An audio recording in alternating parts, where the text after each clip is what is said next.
This is Guardian Radio, your station for up-to-the-minute news, intelligent, interactive, and engaging conversation. 96.9 FM. The views and opinions of the hosts and guests are their own and do not necessarily reflect the position of the management and staff of Guardian Network.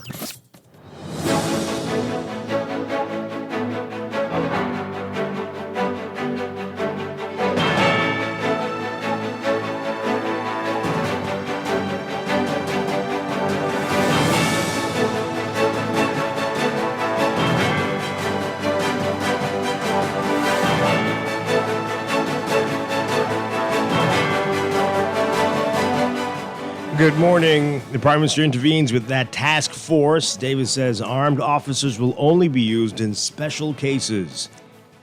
NIB says liquidating assets driven only by commercial concerns. And criminals smashed through SuperValu in a failed robbery attempt. It's all straight ahead this morning. I'm Dwight Strachan, and this is Morning Blend. Wake up, it's a new day.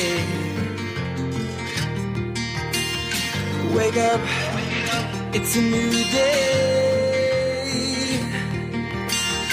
It's the start of a new way. Don't you know that it's the start of the end of the old way. Wake up, it's a new day. Wake up, it's a new day.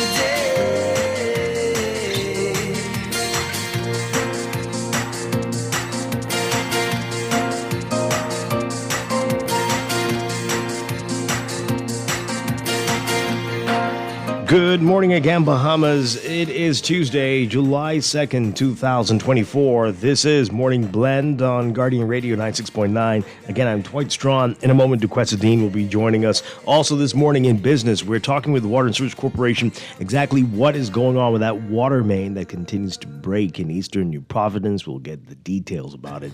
That's all ahead. But first, it's time for the overnight, the latest breaking news from while we're sleeping, and the top national and international headlines this morning.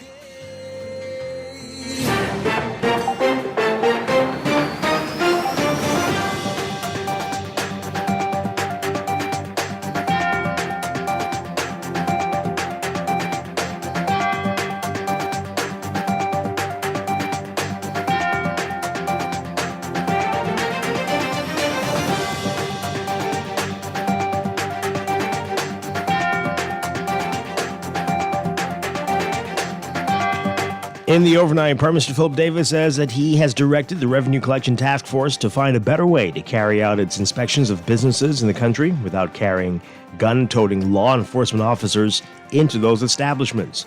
The government in recent times has come under fire over heavily armed officers being a part of the operations. St. Barnabas MP Shandon Cartwright, the deputy leader of the FNM, raised the issue in Parliament yesterday, saying there has to be a better way. In response, the Prime Minister said that he accepted what Cartwright was saying. He said, quote, "It was the enforcement unit. They thought they had to show force to enforce. In this instance, I've expressed that there is a better way, and that better way will be employed going forward."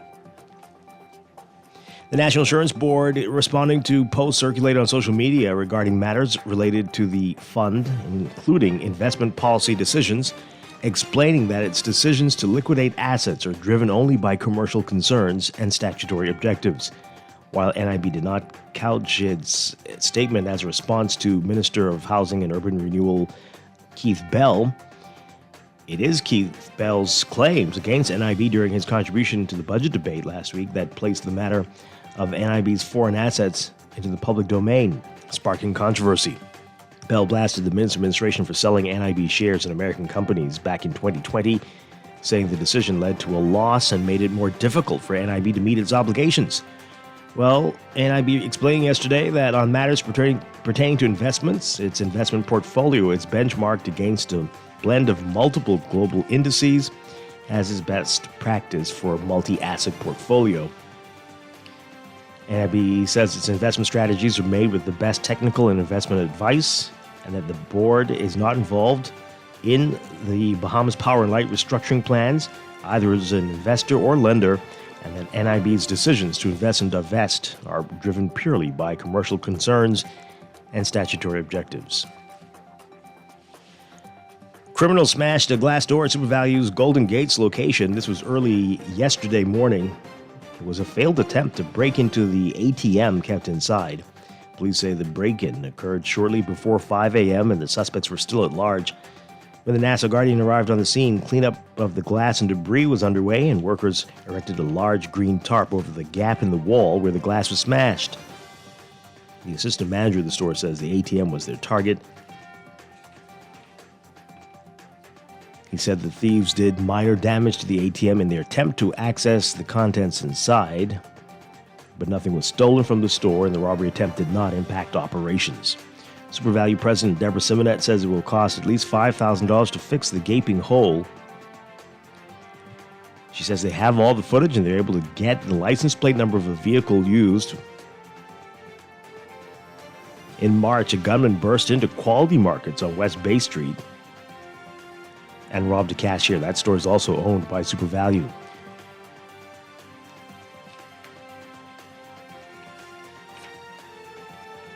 A Supreme Court judge refusing bail to a 16-year-old boy who allegedly reoffended while on bail. Justice Franklin Williams KC denied the teenager bail for his welfare and for the safety of the public. The teen was arrested in October 2023 on charges of possession of a firearm with intent to endanger the lives of 4 teenagers. He allegedly committed the offense while on bail for the attempted murder of another teen. Justice Williams noted that the bail applicant had a curfew that required him to be at home with an adult from 6 p.m. to 6 a.m. The offense allegedly took place on September 15, 2023 at 7:50 p.m., which suggests he breached his bail conditions. Williams said the 2 seemingly unprovoked attacks that occurred 12 months apart showed that the teen was a threat to the public, particularly other children. The court found that there was a likelihood that the teen would reoffend while on bail. The teen is being housed at the adolescent section of the Department of Correctional Services. Works and Family Island Affairs Minister Clay Sweeting reassuring Eleuthera residents that the government is committed to doing whatever it needs to fix the challenges with utilities on the island. The MP for Central and South Eleuthera noted that the island has been experiencing a multitude of challenges relating to the delivery of essential services like electricity and water. The comments coming after residents on the island last month experienced water outages that lasted for days at a time due to equipment failures at a plant. The water supply issues were also reportedly exacerbated by electricity outages, which residents claim have been far too common. And Health and Wellness Minister Dr. Michael Darville says that fecal matter has been found in the well fields near the Western New Providence site. That's proposed to be the site of the new hospital. Darville responding to questions from former Prime Minister Dr. Ehud Menes on plans for the hospital and whether the location could pose concerns with respect to flooding, water damage, and mold. Darville says that they will clean up the area and they intend to address the healthcare concerns while constructing that state-of-the-art hospital. He said the Bahamian public can rest assured that the site is going through the final stages of the environmental impact assessment and that the site is conducive for further growth and development of healthcare services in the country. The hospital, which is to be located on New Providence Highway, will be funded through a $290 million concessional 20-year loan from China Export-Import Bank with an interest rate of 2%. Overseas, Hurricane Beryl roaring through open waters today as a monstrous Category 5 storm on a path that would take it near Jamaica and the Cayman Islands after earlier making landfall in the Southeast Caribbean, killing at least 2 people. A hurricane warning in effect for Jamaica now and a hurricane watch for Grand Cayman, Little Cayman, and Cayman Brac. Beryl forecast to start losing intensity today, but still to be near major hurricane strength when it passes near Jamaica on Wednesday and the Cayman Islands on Thursday, and Mexico's Yucatan Peninsula Friday. According to the National Hurricane Center, Beryl is the earliest Category 5 storm ever to form in the Atlantic, fueled by record warm waters. Early today, the storm was located 370 miles southeast of Isla Beata in the Dominican Republic. It had top winds of 165 miles per hour and was moving west-northwest at 22 miles per hour. A tropical storm warning in place for the entire southern coast of Hispaniola, the island shared by Haiti and the Dominican Republic. As the storm barreled through the Caribbean Sea, rescue crews in the Southeast Caribbean fanned out across the region to determine the extent of the damage that Hurricane Beryl inflicted after landing in the islands of the Grenadines as a Category 4 storm. One person was killed in Grenada and another in St. Vincent and the Grenadines. Meanwhile, Prime Minister of St. Vincent and the Grenadines, Ralph Gonzalez, promising to rebuild the archipelago. In a statement early today, he noted that 90% of homes on Union Island were destroyed and that similar levels of devastation were expected on other islands in the country. The last hurricane, the last strong one to hit the Southeast Caribbean, was Hurricane Ivan 20 years ago, which killed dozens of people in Grenada, but Beryl already breaking records, including marking the farthest east that a hurricane has formed in the tropical Atlantic in June. The storm strengthened from a tropical depression to a major hurricane in just 42 hours, which only 6 other Atlantic hurricanes have done, and never before September. Beryl is the second named storm of the Atlantic hurricane season, which runs until November 30th.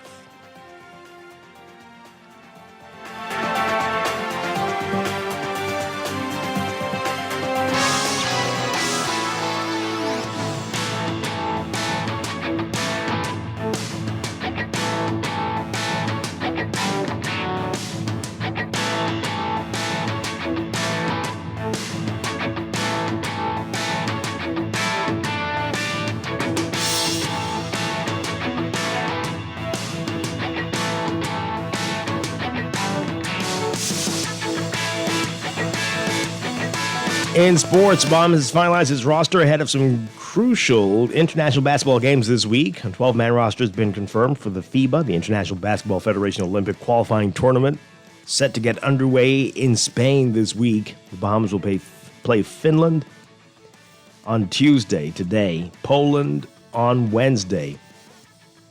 Both games start at 5:30 p.m. local time, and that's going to be 11:30 here in the Bahamas. You can see who all's named to the squad in today's Guardian Sports section. And more from basketball, this time the NBA. Just today into free agency, Klay Thompson is on the move, leaving the Bay Area for what he expects will be greener pastures. The NBA sharpshooter, who was just in training camp with Team Bahamas, has agreed on a 3-year, $50 million contract with the Dallas Mavericks, forming a new Big Three there with NBA superstars Luka Doncic and Kyrie Irving. Thompson experienced a decrease in production, which fans grew accustomed to this past season, but still proved that he could be a competitive player. You can read more about it, though, in today's Guardian Sports section.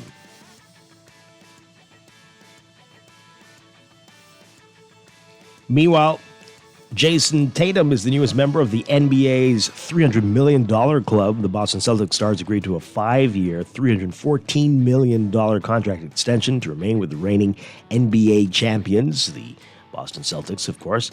The new pact will begin in the 2025-2026 season and keep the 5-time All-Star in Boston through 2029-2030. The Athletic and ESPN were the first to report the deal. When completed, Tatum's new Supermax contract will become the largest in NBA history, supplanting the one signed last season by teammate Jaylen Brown, when he inked a 5-year deal that will pay him up to $304 million.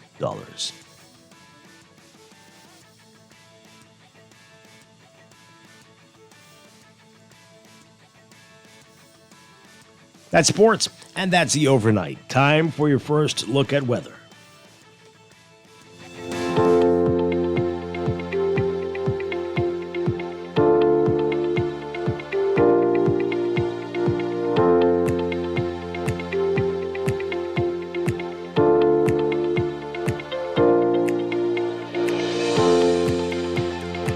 Your first look at weather brought to you by Easy Car Sales.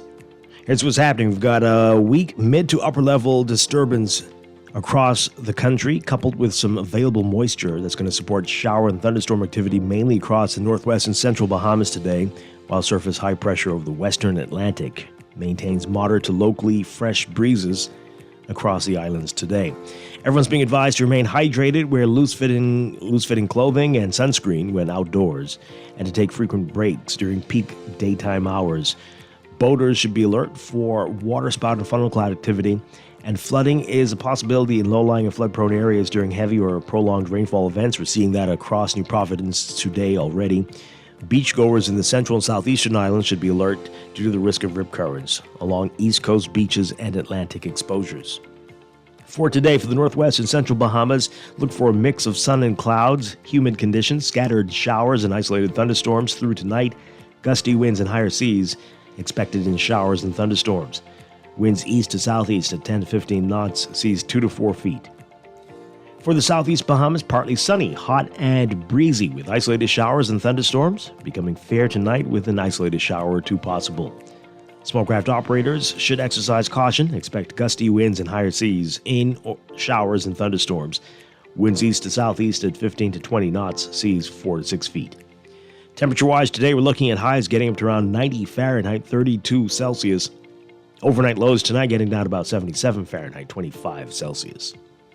That's your first look at weather this morning. We'll have an extended outlook and a look at the tropics in our next weather check. This weather check brought to you by Easy Car Sales. Easy Car Sales pleased to announce that the new Geely pickup trucks have arrived. Come and see the luxurious and spacious design of this exceptional all-electric truck. Great torque, large payload, and dual cab, and the latest technology that will amaze you. Visit easy242.com to find out more and book your test drive. Reserve yours today. These Geely pickups won't stay on the lot for long.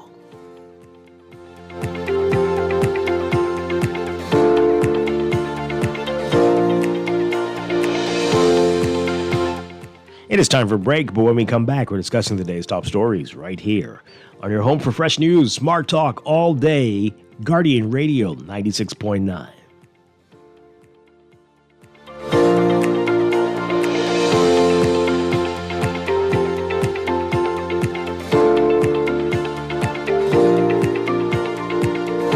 It's a Scotia Plan Loan Summer. With Scotiabank, you can chase your summer vacation, swing into your home renovation, and slide on back to school with ease. Apply for your Scotia Plan loan and benefit from competitive rates, flexible loan terms, and no payments for up to 2 months. Tick off your to-do list this summer and apply for a Scotia Plan loan today. Screws and Fasteners World, Balfour Avenue and Palm Beach Street, has those hard-to-find fasteners for you right now. You can find stainless steel regular hex, carriage bolts, galvanized bolts, threaded rods, nails, self-tap screws, sex bolts, anchor bolts, turnbuckles, masonry tools, hand tools, and weed whacker strings. Check out the rope selection and car body fasteners too. Special orders are welcome. It's your #1 fastener store. Screws and Fasteners World, Balfour Avenue and Palm Beach Streets. Call 326-1976. Looking to elevate your gadget game, or a tech trouble simply slowing you down? Escape to a world of innovation at Custom Computers, your go-to store for the latest cutting-edge tech. Whether you need to upgrade your life with the best from Apple and Windows, or your device needs a little TLC, the Custom Computers Know-How Store is the destination for unbeatable expertise and quality repairs. With 2 convenient locations, there's a Custom Computers near you on Patton Street in Palmdale and Caves Village, or call 396-1100.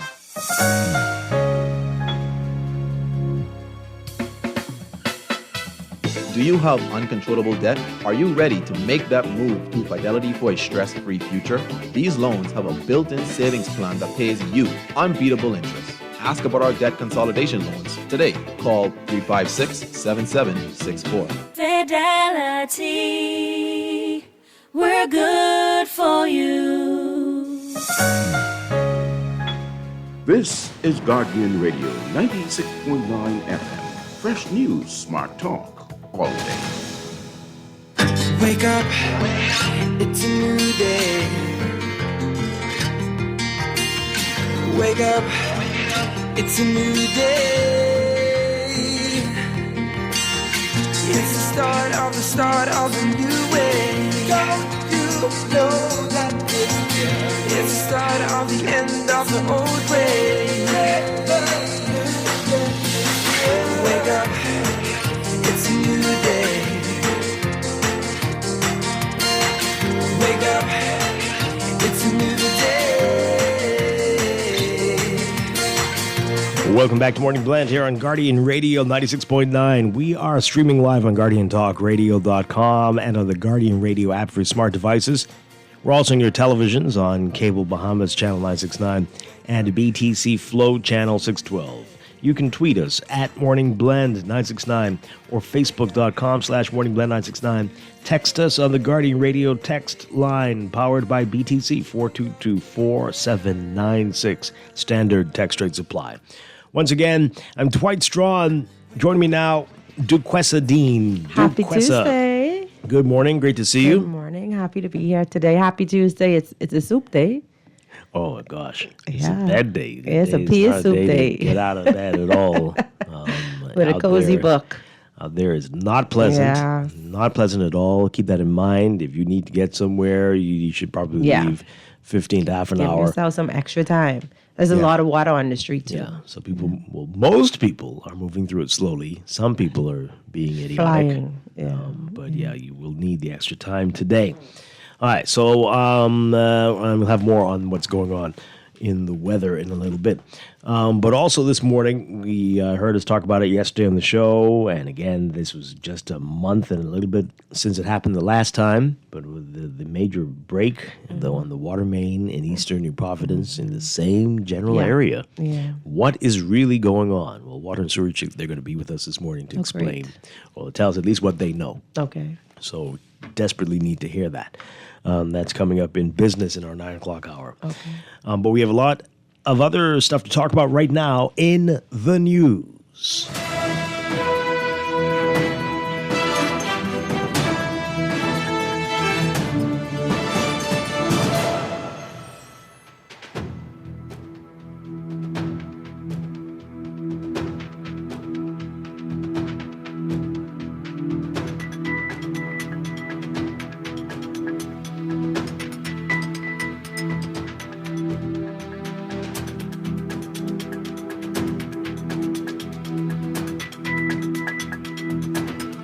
And in the news, it's been the talk of the town, especially the business world in the country, for days now. The task force, the Revenue Enhancement Task Force, and their tactics and what they've been using, and going into businesses unannounced with some armed officers, not just sidearms, big long guns, and many trying to figure out what is going on here. And then every day we're hearing something that makes it more confusing as to what the role is of this Right, task force. right. Recently hearing that they are collecting money, cash too. Why? And then you wonder, because we heard from Brent Burrows with CBS Bahamas that they were going to other stores in the Southwest Plaza. But if they are collecting cash, where do they put this cash? Right. Where do you Right. where you putting that? In your purse? And you're walking around to the other stores with the cash on you, or Correct. did you From go store to back in the store. vehicle No. and wait? Or are you leaving it in the vehicle? What's happening? No. What are they doing? I don't know. So this just doesn't make any sense. I mean, cash. Cash. Okay. Anyway, it seems there are reasonable people in the government. I think we knew that. But they heard the cries. The Prime Minister did, and he's the Minister of Finance. And he says there's definitely a better way to do better way, things. yes. The issue was raised in the House of Assembly yesterday by St. Barnabas MP Shannon Don Cartwright. And Prime Minister Davis got up and responded. Take a listen to what he had to say. I accept what the St. Barnabas said. I was moved by what I was saying. It was the thought of, it was the enforcement unit. They thought they had to show force to enforce. But in this instance, I've expressed that there's a better way, as you have pointed out, and that better way will be employed going forward. I don't expect to see scenes as we have seen that's going around in the barrel, men going into businesses unless it is a necessary escalation of issues that might apply. And in some instances, the advice I was given was that the armed person was present because that because they were collecting cash as well as from some establishment, and they were there for purposes of protecting the cash still going on. But it just spilled over into other areas. And so there'll be a demarcation where they're collecting cash and they need security for the cash, or where they're just going to make inquiries about compliance. And those deep demarcations are now being implemented. So we don't expect to see that unless, as I said, it is in circumstances where cash is being collected from a business establishment, and or in cases where there's some escalation of issue between the inquirers and the business places. So as you said, there is a better way, and the better way would be employed. Okay. All right, Prime Minister Davis there. There's a better way. We're still questioning some of that stuff he said. With the cash. With the cash situation. We're talking about this off here. Yeah. Is that, tell the people to bring in the cash. Oh, aren't most government organizations going cashless? So why are you going back to collecting cash? There has to be a better way of getting the money as well. Deposit the cash and send it to them, whatever it is. Give them a deadline. If they don't do it by then, come back and arrest them after hours. Correct. Send out a search warrant or whatever. There has to be a better way. You used to watch Sesame Street. Oftentimes when I do my training, I talk about this one episode in Sesame Street where there's a little girl and she is holding a bottle of marbles in her hand. She's standing behind a door. And she's thinking, if I take this bottle of marbles and spills it, then she goes through visualizing her mom walking through the door, falling down. This. Right. So why, when we are creating plans of execution, we aren't really thinking the process through and saying, I wonder what would happen if? Well, that's a great question. I think some of these people are too old for Sesame Street or too young for Sesame Street. Young. The young ones don't love it. Sesame the way Street. People our age group No. It's Sesame changed Street. a lot. Yeah. But there definitely has to be a better way. And it's really wonderful to hear the Prime Minister take ownership of that and to really say going forward, they're going to make some adjustments to it. And I want to just, send a further challenge to have a better way with the cash collection as well, right? Yeah, absolutely. Yeah. All right, so we want to hear from you. We know there were some of you who were calling us to criticize the critiques and to say that we were blowing this out of proportion. Have you miraculously changed your opinion on it now that you're... Or do you still think there's no big deal about this, and these business people were making too much about nothing much? Let's hear from you. 323-6232, 325-4316, 325-4259. Call us toll free, 242-300-5720. Tweet us, Facebook us, text us, 422-4796. There were a whole lot of people defending this. Let's see if they still defend it. Good morning, caller. You're on the air. Good day to Sister Voice along with you and Decressa, right? Yes, Decressa. Hi, good morning. I'm good. How are you? I'm only thank God. Could be better. But what I want to say, right? This country needs justice and order. Justice, law and order in this country need to be established. Now, the Prime Minister, right? The thing is, I don't agree with that speculation. They thought. I would expect for them to be more professional. And Dwight, what time of the day that was? It's been different times for different people. Yeah. Say it again? It's been different times for different companies. But the video that went viral at CBS, that was 11 o'clock. 11 in the morning on a Tuesday. Or was it a Monday? 11 o'clock. School was closed, right? I'm not sure. Yeah. Maybe, probably. Boy, and what I've noticed, excuse my expression, boy, just a figure of speech. What I've noticed, children love gun. And they could just look at the gun and tell you what kind of gun it is. Some children. What kind of, Yeah. Some children. Yeah, a lot of them. Yes, too many. Man, we gotta do something. This country not saying anything much. Okay. We gotta do something. Thank you. All right, thanks a lot. Yeah.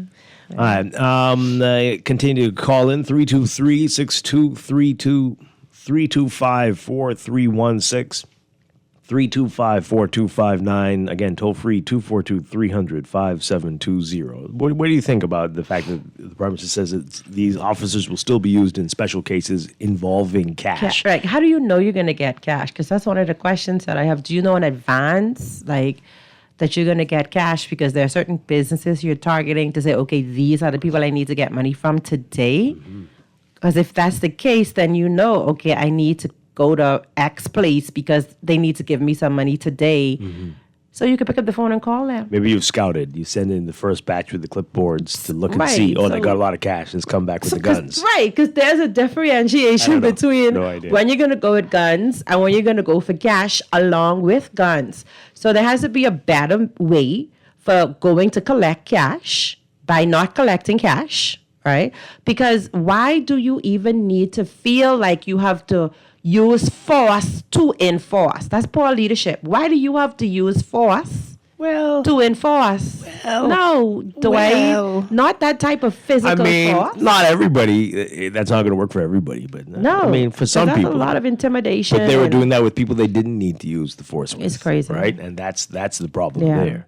But if you're going to need to use force, well, then that company shouldn't be in business, right? What right? Are the Something why is do they have wrong. a license? Right. Why do they have a license? If that is needed, we got a problem here that's bigger than you collecting taxes from them. And so we need to keep that in mind. Let's take these calls. Good morning. You're on the air. Hey, good morning, Dwight. How you doing? Doing well. Good morning. Good morning, DeQuesta. Good morning. I am in a bit of confusion as it relates to the strategy and the objectives that the Prime Minister is talking about with respect to this whole thing. Clearly, for most businesses or all businesses, they are at different levels of the relationship as it pertains to taxes. So if we establish that, then what I'm not clear on with the Inland Revenue and the Prime Minister's office is what businesses qualify for certain actions and what are the stages, what are the steps. What I mean by that is, take for example, if a specific business is at the extreme level where all the due diligence have been carried out, and it's now established that that business has back taxes in some form or the other and has not paid those taxes. I don't think that what appears to be almost like a attempted robbery in the daylight, we walking into people's business with guns to seize cash. I think there should be a more civil way to approach that business and impose the government's final position, which probably means now we're going to start seizing your assets and your goods, etc. That's probably something that, you could probably go first thing in the morning and you can put the government seal on the door and they can't open it by court order. But I think the whole idea of, moving into a functioning business in the middle of the day with people in that business, it just doesn't make sense. And I think more public relations need to be done so that this new stage that the government is entering into, which is trying to enforce revenue collection, it should be clear as to what the strategy and the objectives are so that them and the public are on the same page and minimize the Gestapo approach, because there are more civil ways to enforce the government position. The government is easily the most powerful person in the relationship. Absolutely. And I think that's very heavy-handed in moving in with guns in the middle of the day. Yeah. Thank you very much. Appreciate it. Appreciate it. Let's take another call and then we'll get to your text messages that are flying in. Good morning, caller. You're on the air. Hello, good morning, Dwight. Hi. Are you on speaker? We can barely hear you. Sorry, but you can hear me better now? That's much better, yes. Okay, good morning, Mr. and Poppy here. Good morning. Good morning, Bahamas. All right, man. Yesterday, Dwight, could I ask you a question first? Sure. Okay, listening to the foreign news, the young lady, the foreign tourist who missing, sounded like the family members was on the international news saying the police wouldn't give them his phone, what they say they found, and I was thinking that might have been unrealistic for them to want it right away, and the investigation is still going on. I mean, when it may be finished, we should expect expect to get that or something like that. What you think?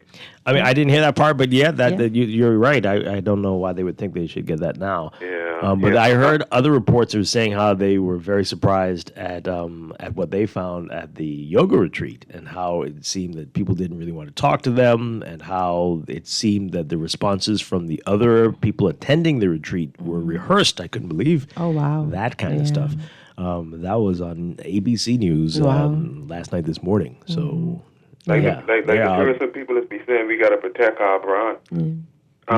Dwight, on the situation with you talking yesterday, I did give my opinion, and I say this morning, I kind of should agree with what some of the people saying. I first of all feel like we don't need a bunch of guns being shown, but I could understand them having guns, picking up cash, picking up money, and I know they say they ain't dealing with too much cash, but this the government trying to get their revenue, their money to come in. So if it's cash or whatsoever they got to do, I think they need security, and they need to make sure, be able to protect it and to protect it and bring it in. But the sad thing about it, right? It shouldn't even have to go that far. Then people supposed to go into business people, the poor business people doing it. The big short business people, it shouldn't be because of politics or how much money you get or how many people you get. Then I tell you yesterday, I don't know who said it was.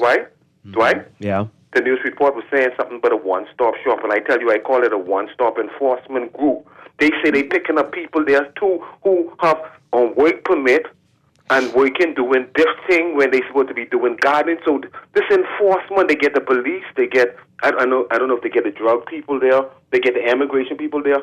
I think we need to encourage the government, tell the Prime Minister Davis, leave them people alone, let them do their job. They don't need to be showing no guns. They can hide the guns, but let them enforce the law, because the business people, we supposed to go and talk with the government and sit down and talk with the government and tell the government what's happening. The government shouldn't have to be able to, they should not have to send them people in to come to get the government revenue. Come on, what is good for the goose is good for the gander. It's not what you do, it's how you do it.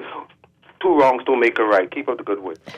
All right. So, but again, that's a lot of different situations, right? So in some circumstances, they are going to get stuff that they're owed, but in others, they're just making sure inspecting. It's compliant, right? They're just walking around. Correct. And then what's that about? Right. So it's very strange. It's one thing when you're like, hey, we know that you owe us a business license. We know that you owe us this. We know that you owe us that. Right. But as we heard previously, some of these were compliant businesses. So why are you using the same tactics with those folks as you're using with those who you know owe you money? Correct. And the government has the upper hand, because you could nullify a business license.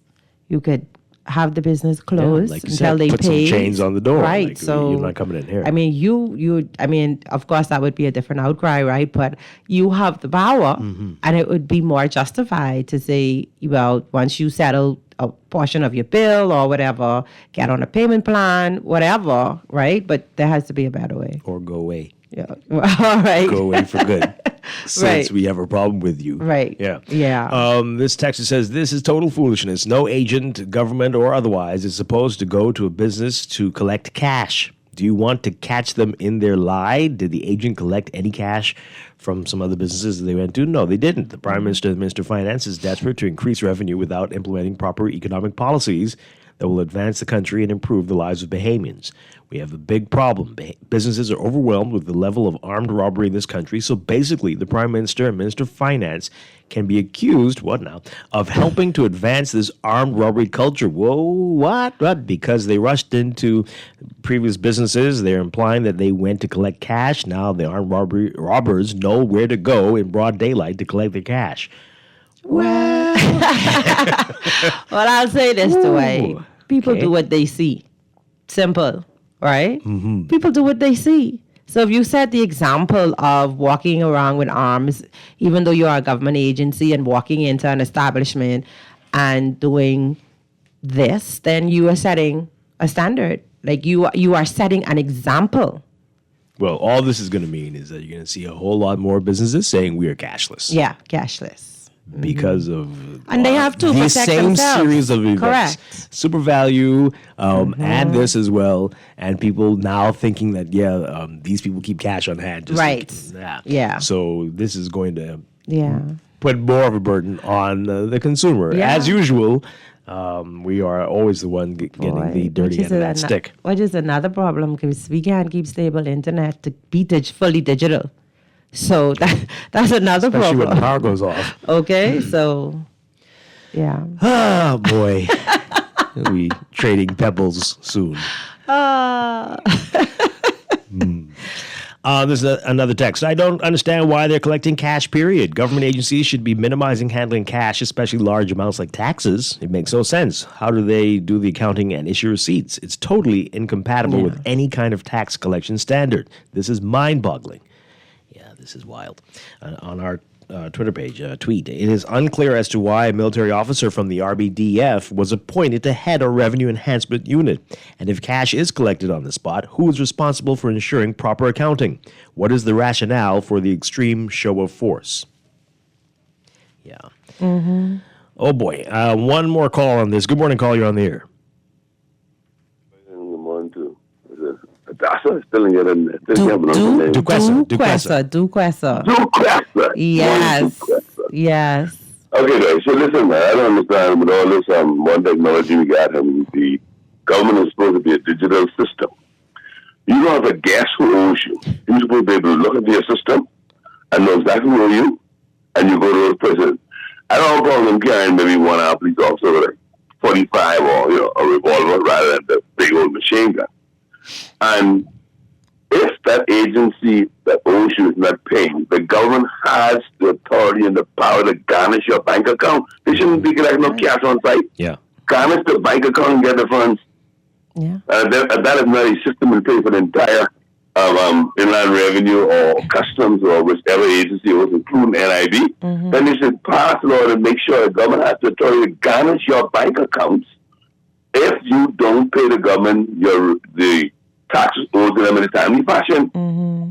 They need to establish some more internal auditors or some inspectors who could inspect these people's accounts before they go, so they know where they're going. You don't have to go and there's nobody guessing if they owe you in this modern day time. You're supposed to know, like, look at your system and doing that. John Doe corporations owe us X amount of dollars. You send them their notice, you give them the time, 30 days, whatever the time frame, you don't pay in that time frame. Yeah. You can go down and say, listen, you don't pay like, an extension of 10, 15 days, you don't pay in the time, you will garnish your bank account. Mm-hmm. I don't understand all this. I don't understand what's going on in this country, man. You have too many inexperienced people adding things in this country. And you have experienced people who know how to do these things, and they just will not you. Yeah, absolutely. Yeah. That's what we've been saying. Thank you so much, John. Appreciate it. There's a law enforcement officer messaging me to say that, people should just, they should pay their taxes. The law officers don't necessarily want to do this, but this is what they are employed to follow these instructions. We agree. And if people We're not pay suggesting their taxes, otherwise. right? Yeah. And then, there's also the suggestion from him that perhaps the government can seize the assets like the IRS do in the States. Yeah. Absolutely. Yeah. Do that. Yeah. Handle this in a better way. Absolutely. This text here, I'm glad to see the Prime Minister stepping in, taking ownership and implementing the necessary corrective actions. This seems to be a positive step forward. More clarification is still needed on the cash aspect and the justification behind that. So hopefully more information comes to light on that. I hope this past week demonstrates how essential it is for the business community and society as a whole to voice their concerns when things are amiss. Ultimately, we are the ones who elect these officials, and our voices should matter. Yeah, very well said there. This text here says, there's no need for guns. If someone owes you that much money, shut the business down. Put a red notice on the door. Get a court order, etc. What the Prime Minister said makes no sense. The story is playing out like modern-day Robin Hood with the Sheriff of Nottingham taking the family goat and firstborn child for back taxes. Okay. This one here, to the Prime Minister, entering a business with guns and leaving with the cash is closer to armed robbery than cash collection.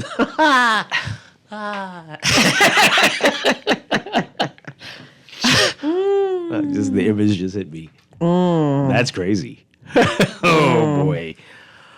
Wow. And then, not put that in the atmosphere. I was going to say, when you start impersonating officers, say, I'm here for the tax collection, as you see. We're here for our taxes. Right. And like, wait, that person. Show me your ID. That's Jamal. Here's my gun. Hey, no. Anyway, don't do that. people. Absolutely Don't do not. that. Anyway, the Prime Minister should not be apologizing. This whole situation can be explained as work tools. A policeman's work tools are guns and handcuffs. Okay, I see. I love how PM loves playing good cop, bad cop. He's very good at the good cop. Yeah. Very good at the good cop. That's his job. Wow. The government hired and promoted plenty of people since their New Way Victory Day, and now we have to pay. What now? Okay. Well, this person says, this apologies, but this conversation is flipping outright stupid. If we are forcing the public into a cashless society, why the heck is the government trying to collect cash from a business? All the bright minds in their no sensible ideas. Hey, it's going to get even more stupid, I'm sure, before it's all over. Wow. Just a couple more messages here. This person says here, this is not about collecting taxes. They are playing on our ignorance. Those agents didn't receive cash. It's intimidation tactics, trying to make Bahamians believe they are out there doing all they can to collect taxes. Wow. Hey, let's take this call, and then we're going to go to a break. Good morning, call. You're on the air. Hey, good morning, Dwight, and good morning. I think it's Duquesa today. Duquesa. Mm-hmm. Yes. Good day, Miss Dean. Good morning. Good morning, story. Yeah. That last text, I could agree with that text, Dwight. Our governments continue to be the status quo masters of the world, right? Because for 50 years, right? I mean, we are not even mad as a people. For 50 years, right? We still following the status quo of keeping the same things in place, right? Rather than trying to do things differently or for the betterment. All right?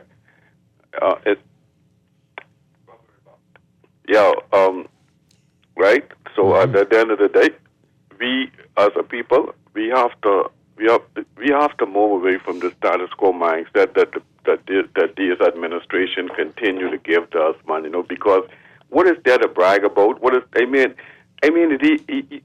We only existing as Bahamians. Being proud to be Bahamians no more, because ain't nothing to be proud to be about a Bahamian about no more. Because our leaders ain't really leading. They just putting things in place just to keep whatever they met in place, but they ain't trying to change it, upgrade it, or make it no better for the future generation. What are we doing in this country?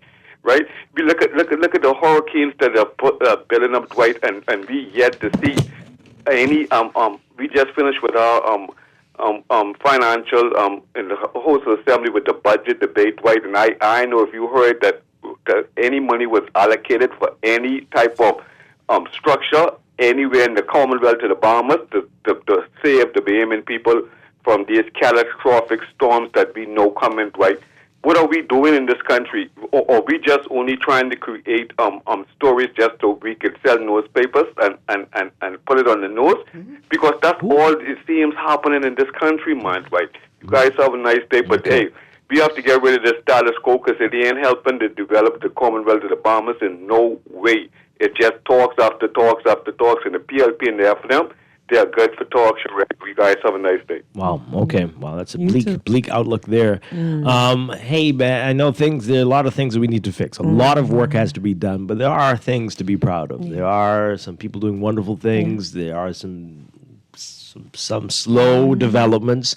So don't get that jaded about it, but we have to keep working. Whenever we see an issue, don't just say, oh, well, this is them doing whatever they want. No, make noise. You saw what happened last week. You saw what came out of Brent Burrows doing this, releasing this video. This changed some things, and people are still talking, so maybe it will still change things. We can do this. We can. But it isn't always about politics, and that's the problem. When we started talking about this last week, the people try to make it political and try to even make it about a race thing. Oh, gee. Right? Because they're saying it was getting very nasty, but it's bigger than that. Yeah. And it's about being fair and right and handling things in the proper way. A better way. Right? A better way. There is definitely a better way, and that is the case. So, I think, too, Dwight, that we also need to appeal to, because we're talking a lot about the government and this task force and what it's done, but we also need to appeal to the business community. The root cause of this is not paying your taxes. Yeah, and again, that's what we're saying. Do what is right. Do what's right. But people know who those people are. Yeah. Deal with them. Correct. And when you have that just lingering around, when people think they can get away with anything, then you need to start stepping up your enforcement, and then it goes overboard. Right. And that's because people were allowed to do whatever they wanted for so long. Correct. All of us have a role to play here. Correct. Yeah. Ah, boy, we're going to take a break. Got a whole lot more to talk about this Tuesday morning. This is Morning Blend on Guardian Radio 96.9.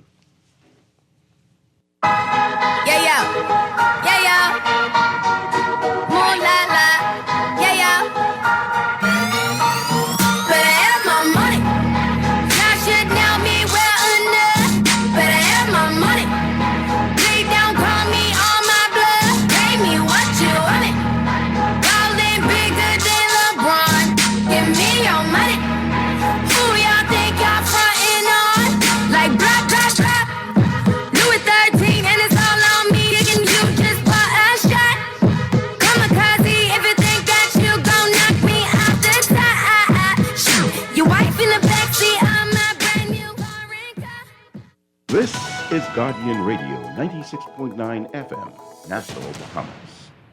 I'm Charles de Ledesma, and these are the AP International headlines. The Israeli army has ordered a mass evacuation of Palestinians from much of Khan Yunis, a sign that troops are likely to launch a new ground assault into the Gaza Strip's second largest city.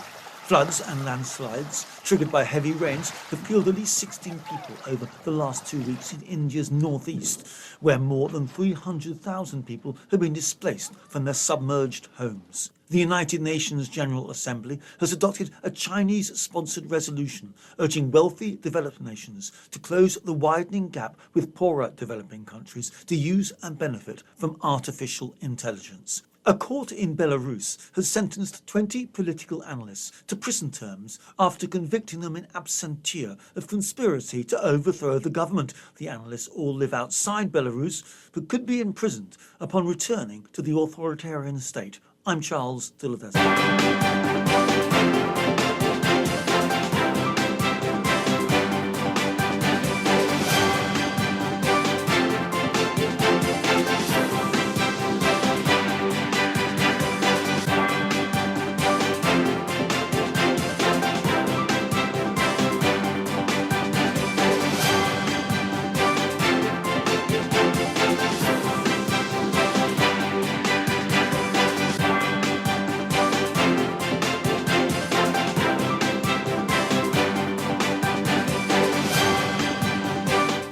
We got your first look at traffic for the morning, brought to you by RBC. Get a no-fee auto loan with up to 100% financing. The streets are wet, folks, so keep that in mind. We got flooding in a number of areas. Big-time flooding on St. Michael's Road off Prince Charles Drive there. So that might improve if we see the sun today. And Independence Drive also seeing some very heavy traffic, very bad flooding there. And at this hour, it is bad on Independence Drive because of the traffic and the flooding. So that is between the roundabouts at East Street and Blue Hill Road, backed up between the two roundabouts there. If you can avoid Independence Drive, that might be a good idea. Robinson Road maybe, or getting down to Soldier Road might be a better alternate route for you. Elsewhere, we've got some slow-moving traffic on Mile Butler Highway, just about midway between Fire Trail and Tawny Williams Darling Highway if you're heading northbound. Westbound of that roundabout on Tawny Williams Darling Highway into Harold Road looking busy for you as well. Slow-moving westbound traffic. Gladstone Road is not looking bad. Just as you get closer to Munnings Road, you're going to see a slow-moving line in front of you northbound to the roundabout with JFK Drive. Traffic backed a bit along JFK Drive westbound from Theodore Lane to the roundabout with Gladstone Road at this hour. Again, other than the flooding, you've got relatively smooth going, except for Eastern Road, where we're seeing some slow-moving traffic as you get closer to Montague, and that is causing traffic to be backed up a bit to High Vista at this hour. That's what we're seeing right now. That's your first look at traffic. We'll have another update for you after the 8 o'clock news. Morning Blend Traffic brought to you by RBC. Visit rbc.com/carloan/all of you for more information. We'll be back with more Morning Blend after these messages here on Guardian Radio 96.9.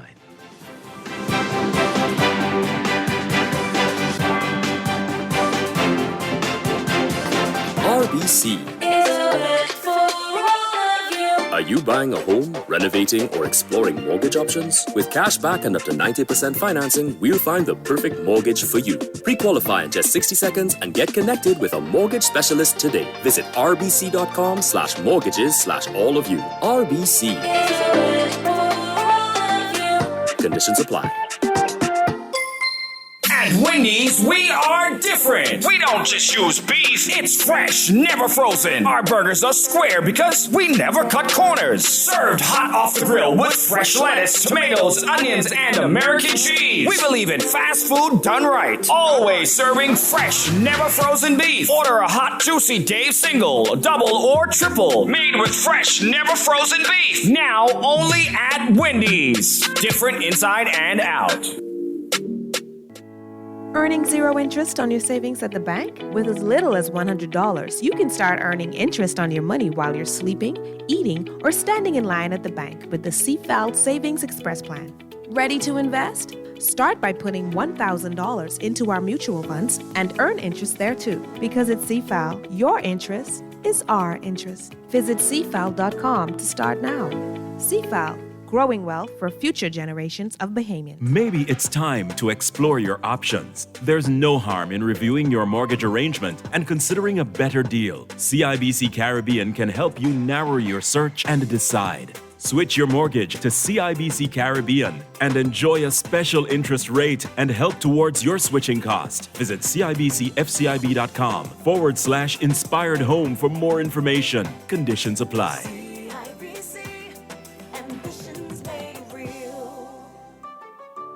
Living with a neurological condition shouldn't define you. At Cleveland Clinic in Florida, we do whatever it takes to make life better today while discovering new treatments for a brighter tomorrow. From epilepsy management to specialized spine care and brain tumor surgery, we're delivering world-class neurology care for the day-to-day, for the days you live for every care in the world. Visit clevelandclinicflorida.org/Caribbean. Maybe it's time to explore your options. There's no harm in reviewing your mortgage arrangement and considering a better deal. CIBC Caribbean can help you narrow your search and decide. Switch your mortgage to CIBC Caribbean and enjoy a special interest rate and help towards your switching cost. Visit CIBCFCIB.com/inspired home for more information. Conditions apply.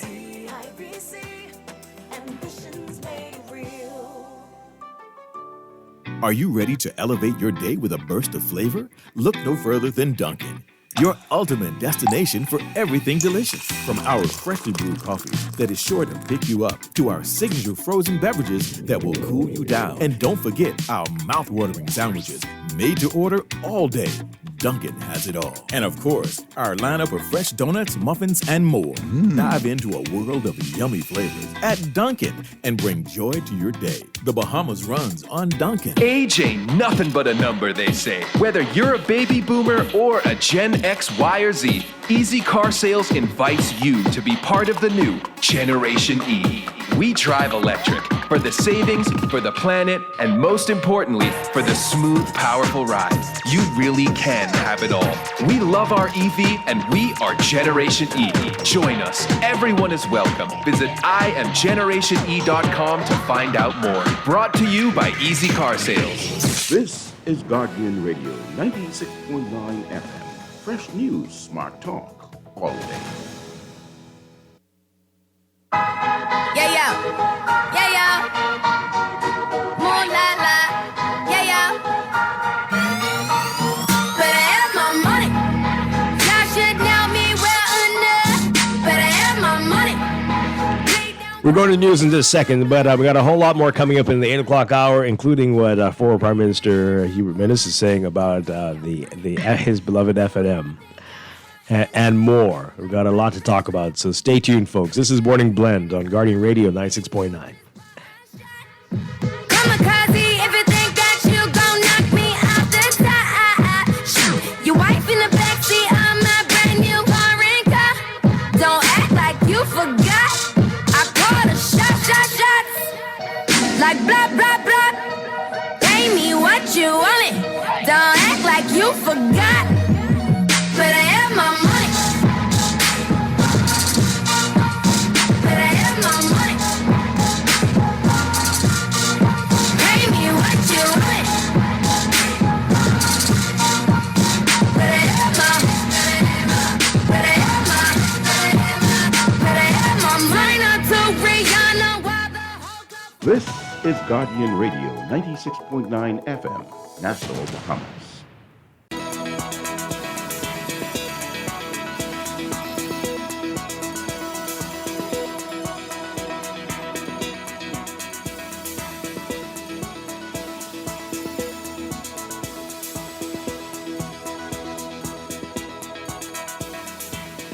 Welcome back to Morning Blend here on Guardian Radio 96.9. We're streaming live on GuardianTalkRadio.com and on the Guardian Radio app for smart devices. We're also on your televisions on Cable Bahamas Channel 969 and BTC Flow Channel 612. You can tweet us at MorningBlend969 or Facebook.com/MorningBlend969. Text us on the Guardian Radio text line powered by BTC 422-4796.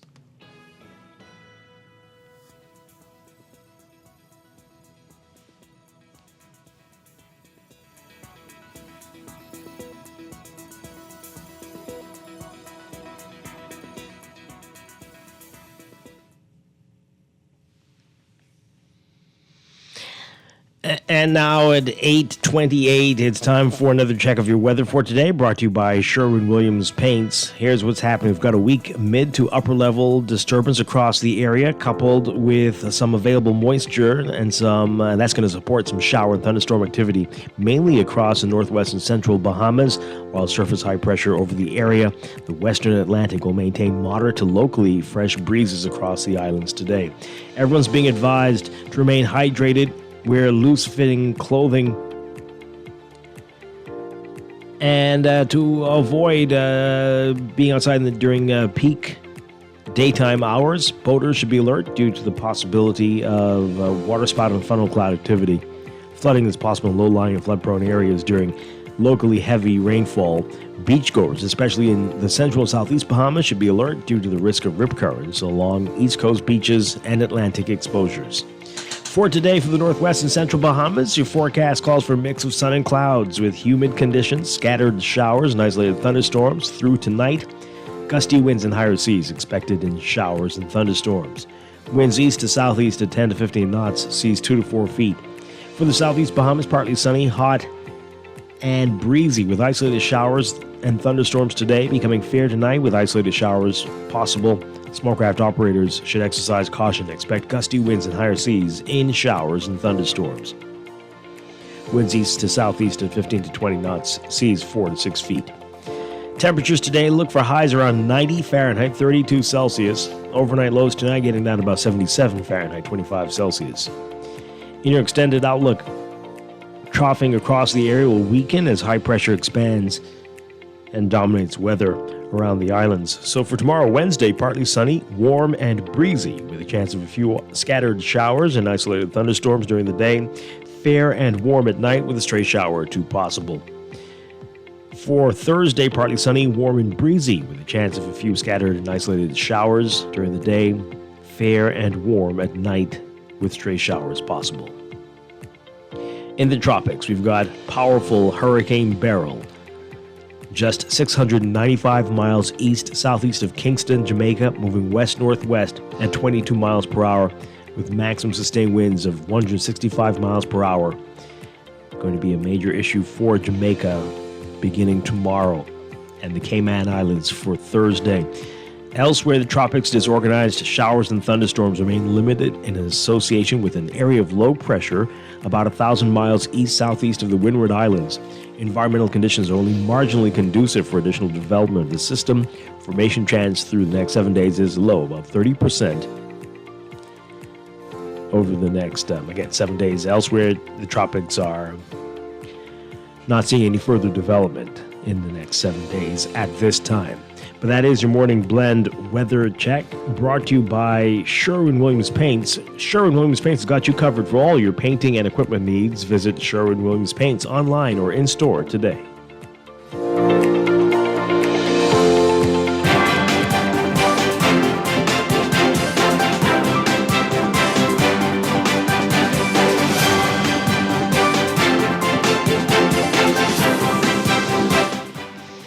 And time for another check of your traffic, brought to you by RBC. Get a no-fee auto loan with up to 100% financing.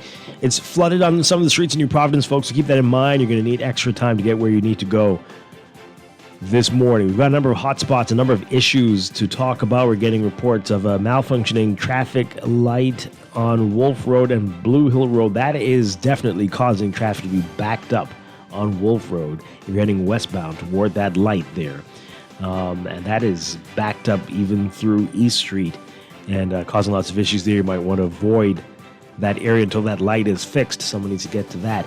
Then there's Eastern Road, seeing heavy traffic. There is work going on in the area. If you're approaching Montague, and it's bad traffic backed up from that area well past Fox Hill, straight down to San Souci. And that's mainly westbound, but there are issues eastbound as well, near where that work is going on. And so not a pleasant place to be. Avoid Eastern Road if you can. Don't forget the single-lane traffic on Prince Charles Drive, where the water main pipe issue occurred a few days ago. So that is causing some slow-moving traffic westbound this morning. Then we've got Independence Drive backed up in both directions, especially westbound, and it is very much flooded on Independence Drive westbound. Eastbound, again, also seeing issues. If you're heading westbound, traffic is backed up from between the roundabouts at East West Highway and East Street and Blue Hill Road. So the whole stretch of Independence Drive is backed up, and that is spilling over into East Street and East West Highway as well. And Milo Butler Highway, heavy traffic for you this morning from well south of the Fire Trail roundabout straight through to Tawny Williams Darling Highway. Slow-moving traffic heading westbound on Tawny Williams Darling Highway into Harold Road at this time. Your alternate routes, Gladstone, are looking much better for you until you get to about Munnings Road if you're heading northbound. Those are your hot spots this morning. That's quite a lot. Keep that in mind as you make your way about. And again, other streets are flooded as well. Carmichael, busy eastbound to Blue Hill Road, Robinson Road, west of Soldier into Old Trail, also slow-moving traffic there. Good luck this morning. That's your real-time traffic and your Morning Blend Traffic Alert, brought to you by RBC. Visit rbc.com/Carlone/all of you for more information.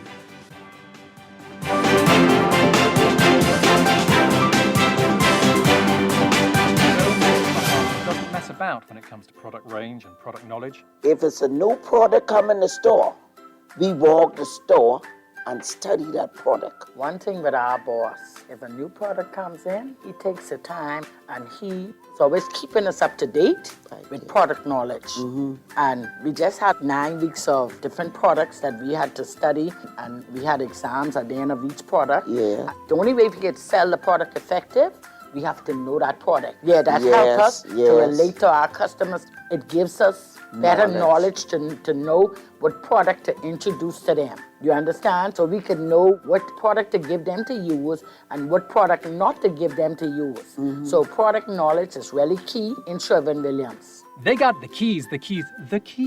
And the key is the product knowledge that comes with our extensive product range at Sherwin-Williams Paints, Bahamas. Find color in every day. Are you uninsured and seeking a plan that can give you quality health care at discounted rates? Unlock affordable health care with Doctors Hospital's LAMP. Enjoy unlimited primary care visits, exclusive discounts of up to 20%, and complimentary imaging and nutrition services. Visit doctorshosp.com/LAMP to register. Comprehensive, cost-effective wellness starts with LAMP. Tired of banks forcing you to use technology to bank the way they want you to? Your convenience is important. So no matter what your banking needs, Commonwealth Bank's friendly staff are always available in branch for that personal one-on-one service. But when you choose technology, our online and mobile banking app offers you state-of-the-art functionality. The choice is yours. Commonwealth Bank. Bank the way you want. Looking for great device deals and offers this summer? Look no further. Alive has special discounts on the latest smartphones, Ring devices, and accessories. Plus, as an Alive customer, you can expect exclusive yet extra offers and rewards, which means even more value for your money. We're talking more data, prizes, and surprises. Upgrade with us and experience the perfect summer with Alive in store or at bealive.com/deals. This is Guardian Radio 96.9 FM. Fresh news, smart talk, all day.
We're back here with Morning Blend on Guardian Radio 96.9. Dwight Strachan along with Duquesa Dean. And we're talking about what's in the news on this Tuesday, this wet Tuesday morning. Coming up in business, we're going to be talking with the Water and Sewage Corporation, trying to get an understanding of what's really going on Prince Charles Drive with the water main there. Why that third time, twice in a month this year, and the big giant sinkhole, you remember, from it was all the way back in 2020. Wow. But what's happening? Same in area. That one area. Every time. Yeah. So that's coming up in a few minutes. But we are talking about Dr. Menace, the former prime minister, who says he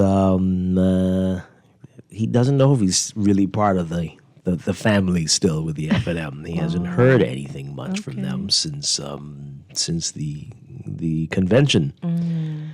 And he's saying some interesting things. Take a listen to this report from our Vonnie Toot.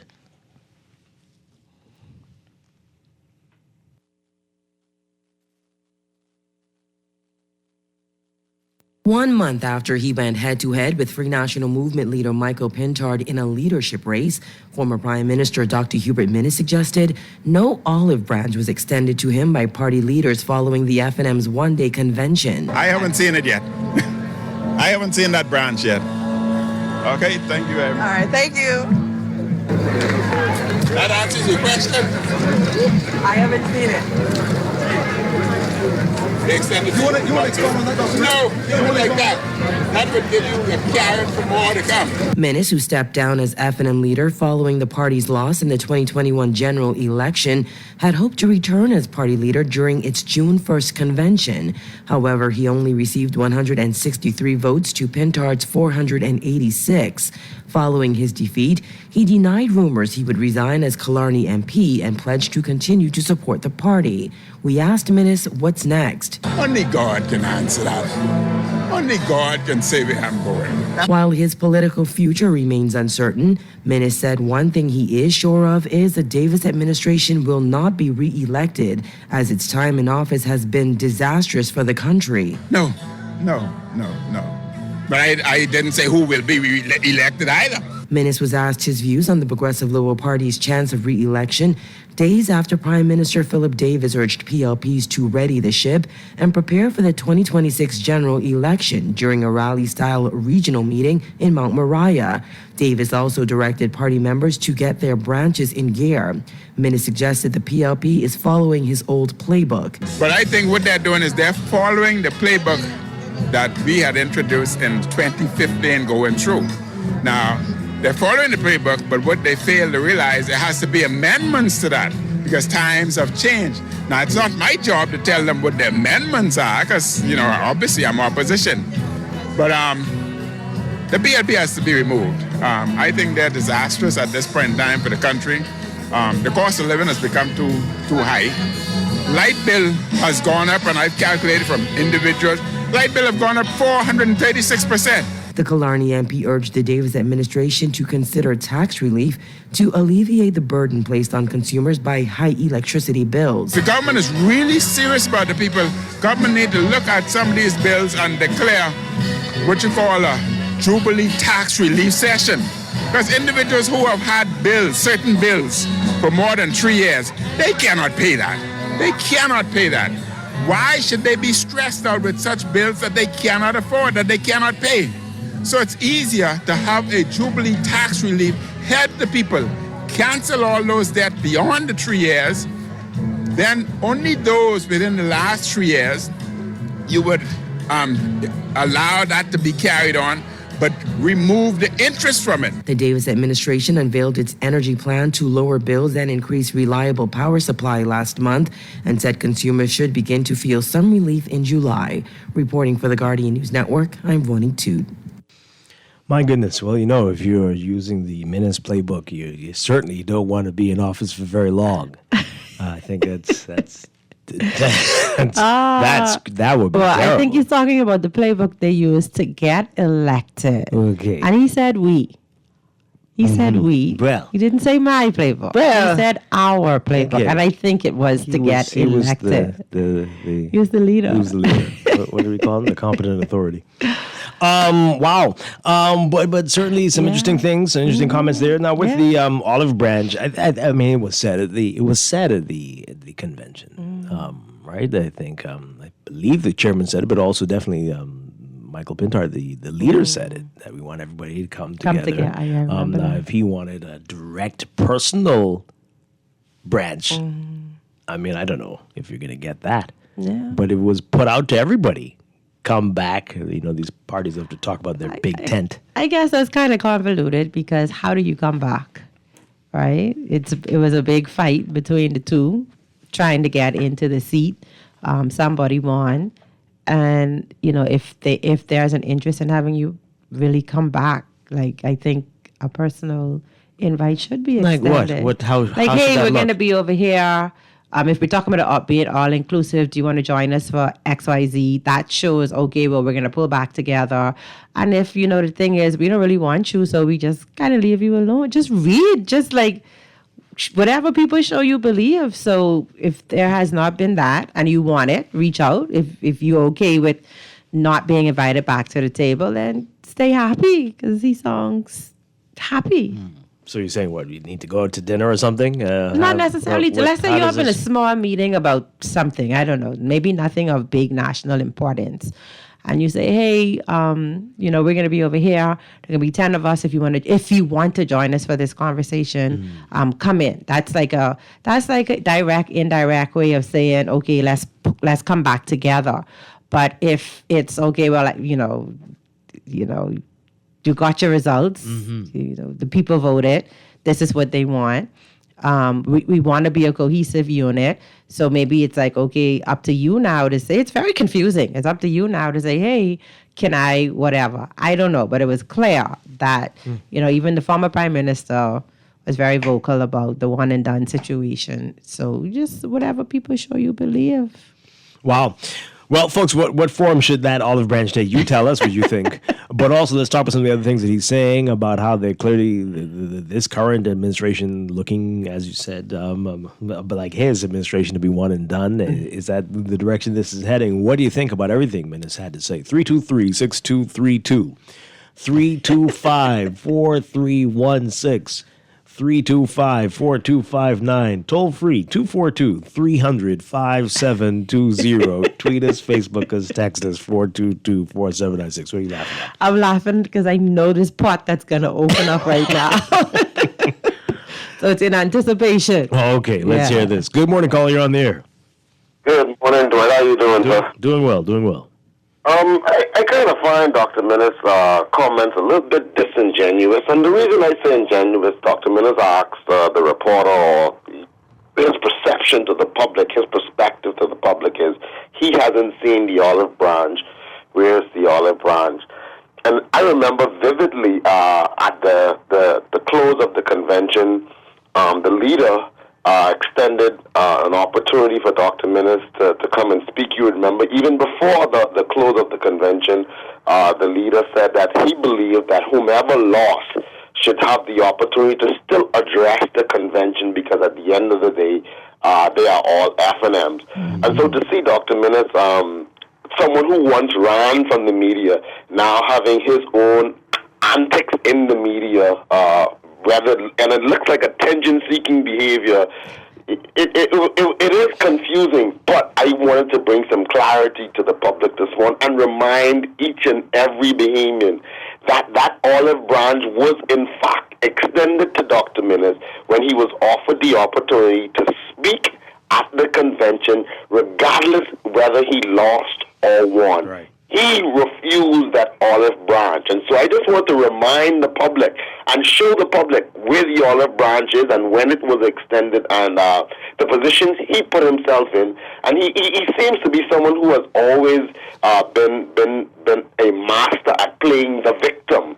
Mm-hmm. And so I think his show, his clown show, just needs to come to an end. Wow. Thank you, Dwight. Okay. All right. Clown show. My goodness. Continue to call in 323-6232, 325-4316, 325-4259.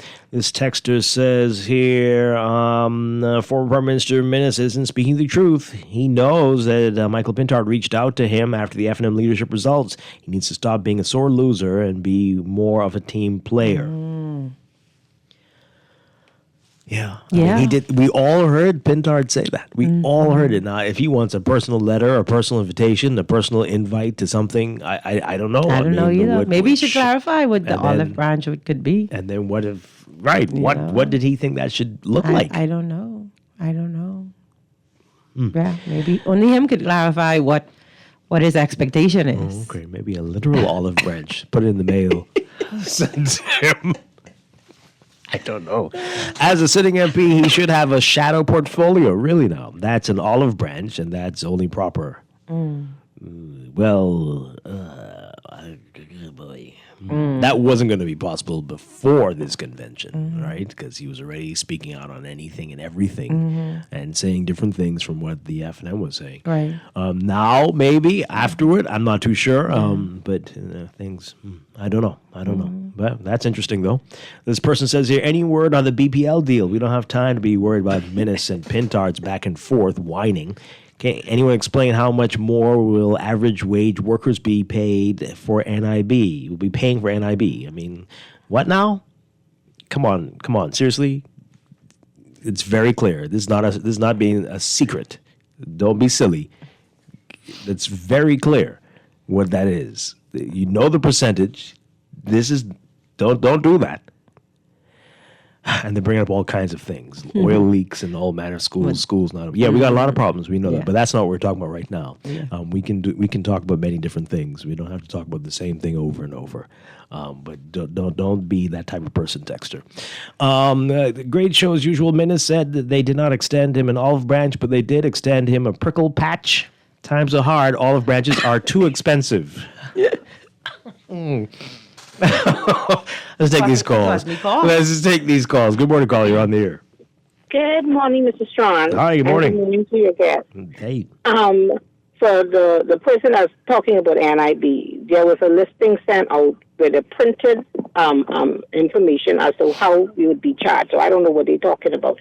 And for Dr. Minnis, I think what he wants is a literal branch, whereas now Mr. Pintard will have to go and find himself a dove to send that dove out to pick up the branch and drop it in Dr. Minnis' hand. That's what he wants, a literal olive branch to drop in his hand. And then he would see the olive branch. Because outside of what Mr. Pintard says and what we've been hearing, I don't know what he's talking about. Okay. Wow. Okay. Interesting. Let's take this call. Caller would say you on this. Good morning. Good morning, Dwight. Hi. And good morning. Is that Nequesadine? Nequesadine, yes it is. Yes, all right. Good morning. How you all doing? Doing well. Yeah, I agree with the first caller and the second one. I agree with you. People will be looking for personal extension of the olive branch. But no, Dr. Minnis, man, you stop Pintard in his back. Wow. You need to go to the party. You and Kelvin Harris and Brandon McCartney need to put your tail between your leg and go back to the party and apologize for trying to break up the party and have division in the party. And a matter of fact, you might as well go start putting your independent team together because you ain't getting no nomination for Galani anyhow. So I know you want any olive branch anyhow. Yikes. And then Dr. Minnis' ego. But they use his playbook and thing. Man, the PLP stupid to use his playbook because you see what happens for using his playbook. They get run out of office, run from downtown. So if it's Dr. Miller's ego, boy, it's kill me, boy. You're the deadest prime minister, worst prime minister in the world, and you want to talk about people using your playbook? Man, come on, man. You need to go up by the headquarters when they're having a meeting, you and Brandon McCartney and Kevin Harrison, and apologize to Mr. Pintard and pray and see that he could give you a nomination for the upcoming general election. Yeah, man, that's all I got to say with Dr. Minnis. Yeah, that's all? Okay. Thank you very much. Thanks. Wow, that's a lot. That was a lot. That was a lot. Goodness gracious. Okay, a few more messages here. This is the text who said, "What about the NIB and all that stuff?" Well, I'm just showing you. It shows how much you love contributing to the dumbing down of the average people, Dwight. Texter, I was in a relatively good mood. You're gonna cause me to tell you something very terrible. Don't let them do it. Don't let you love politics just like most of these ignorant callers. Every morning you'll have time to discuss nonsense. Hey, I invite you to listen to 100 Jams or some other station. Go away. Please go. You don't need to listen to this. This is not for you. And we talk about a whole lot of different things here. And if you think that's what we talk about, this show talks about politics less than almost every show in the country. So please stop. But at this moment, the former prime minister said something interesting, and we're getting a reaction to it. You don't have to listen to it. Go away. You made him angry. And stop texting us. Yeah. Good Lord. Anyway, this text says here, the PLP has to go, but he didn't say who's going to win the next election as if he could, but only God can say what will happen to his personal political career. That is the truth. Well, that is the truth. That's what he say. Only God could say. Another texter, the olive branch was indeed extended. Tell Minnis to stop it. Yeah. Wow. Didn't Minnis go dancing on the beach after his loss at the convention? I think it was a festival. Yeah, he went there. Another text. Dr. Minnis should have attended the convention, and he would have gotten his olive branch. I think that texter was Minnis. I think that was. You think so? I think so. I don't know. What was that about? I don't know. Seriously. I mean, every single day, all those things we talk about. Yeah. Come on. Someone who doesn't get a want to life. hear this. Yeah. Contributing to the dumbing down. You, there's a lot of lightning in the atmosphere. Be very careful today, Dexter, when you walk outside, because you're going to... Anyway, Dr. Minnis should have attended the convention, and he would have gotten his olive branch in person. Did he apologize to Papa when he told him his era was over? Well, they had a photo shoot. Remember when he launched his book? Yeah, I remember that. And then Ingram was so very open and vocal about how Minnis had changed when he became prime minister after their long friendship. Yeah. That was embarrassing. Yeah. The Dr. Minnis is grandstanding. The former PM knows the olive branch was extended, and he threw that in the fire. But I do concur that this current administration is one and done. I don't know. Yeah, what are the options? I don't know. That is... It's still a little early. Yeah. A lot of things could happen in 2 years. And this texter says, Dr. Minnis is displaying very Trump-like and childish behavior and is clearly not a team player. As a Killarney constituent, I'm extremely disappointed in his antics over the past few years. Wow. People say him, they like Trump, though. Boy. They do. Some people. Some people see him to love him. Every contestant was invited on the stage at the FNM convention. Minnis wasn't there. Minnis didn't show up at parliamentary meetings, and twice in the last 2.5 years he attended council meetings. Okay. Wow. Let's see, insider stuff there. Wow. This person says here, former Prime Minister Minnis has had numerous opportunities over the last few years to accept various olive branches extended to him. These include direct phone calls made by Pintard to Minnis. Well, this is a lot of insider information, which have gone unreturned. Whoa. Minnis has refused to even join members of his own parliamentary caucus in various efforts to hold the current government accountable. Yikes.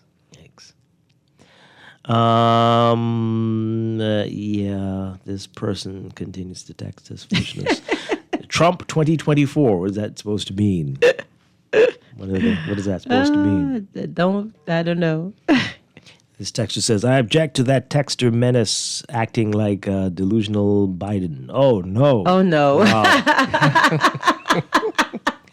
It's getting bad. See, this is why you were laughing earlier. Yes, I told you this pot was going to open. Yeah. Into madness and chaos. Yeah, whenever you call certain names, chaos ensues. As usual, Brave has a trump card for the next election. He plans on giving Bahamians free electricity. Huh? Okay. Really? Well, we'll see about that. I don't know. Up to 200. Was it 200? Up to 200 kilowatts, what it is? Yeah. Mm-hmm. Yeah. Okay. Yeah. Minnis does not want an olive branch. He wants the whole tree. Oh, boy. Oh, boy. Yeah. Well. Oh my! Well, we're gonna see what happens there. Continue to send a few more of your messages in, but when we come back after the break, we are going to be talking with Water and Sewerage Corporation about what exactly is happening in Eastern New Providence. Yes. Why this area there seems to have issues. We'll get to the bottom of it, hopefully, with them after the news and after these messages. This is Morning Blend on Guardian Radio 96.9. We'll be right back. Stay with us.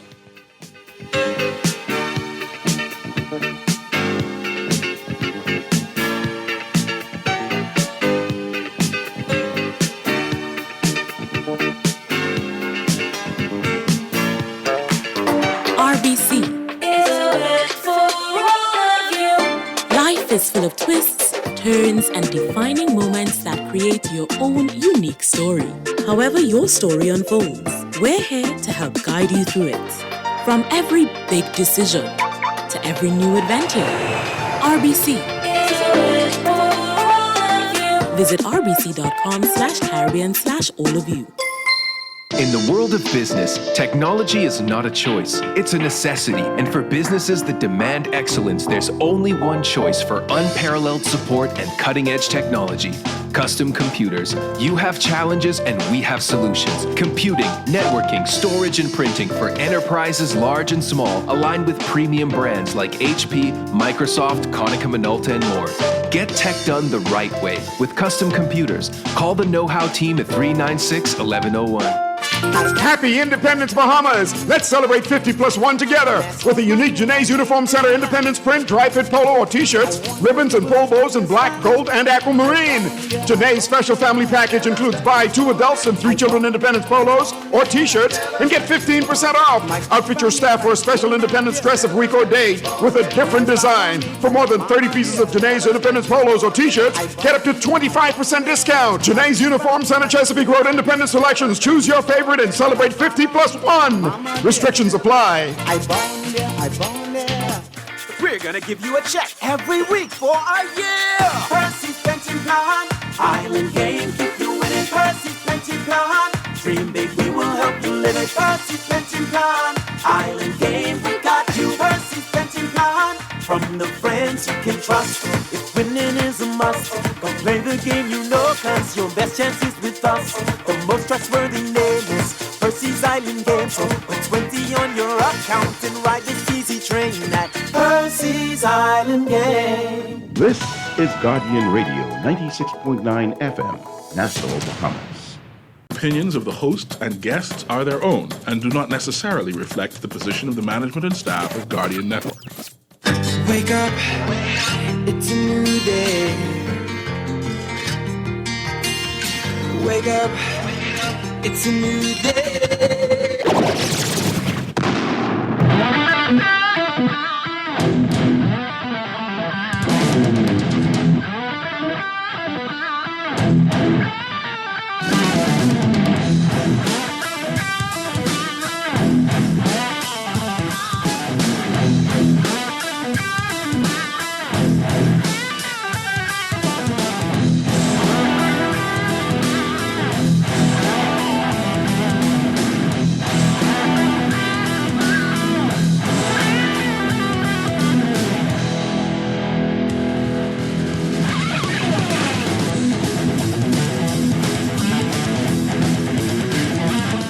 Welcome to Morning Blend Business on this Tuesday, July 2nd, 2024. Welcome back to our Morning Blend listeners.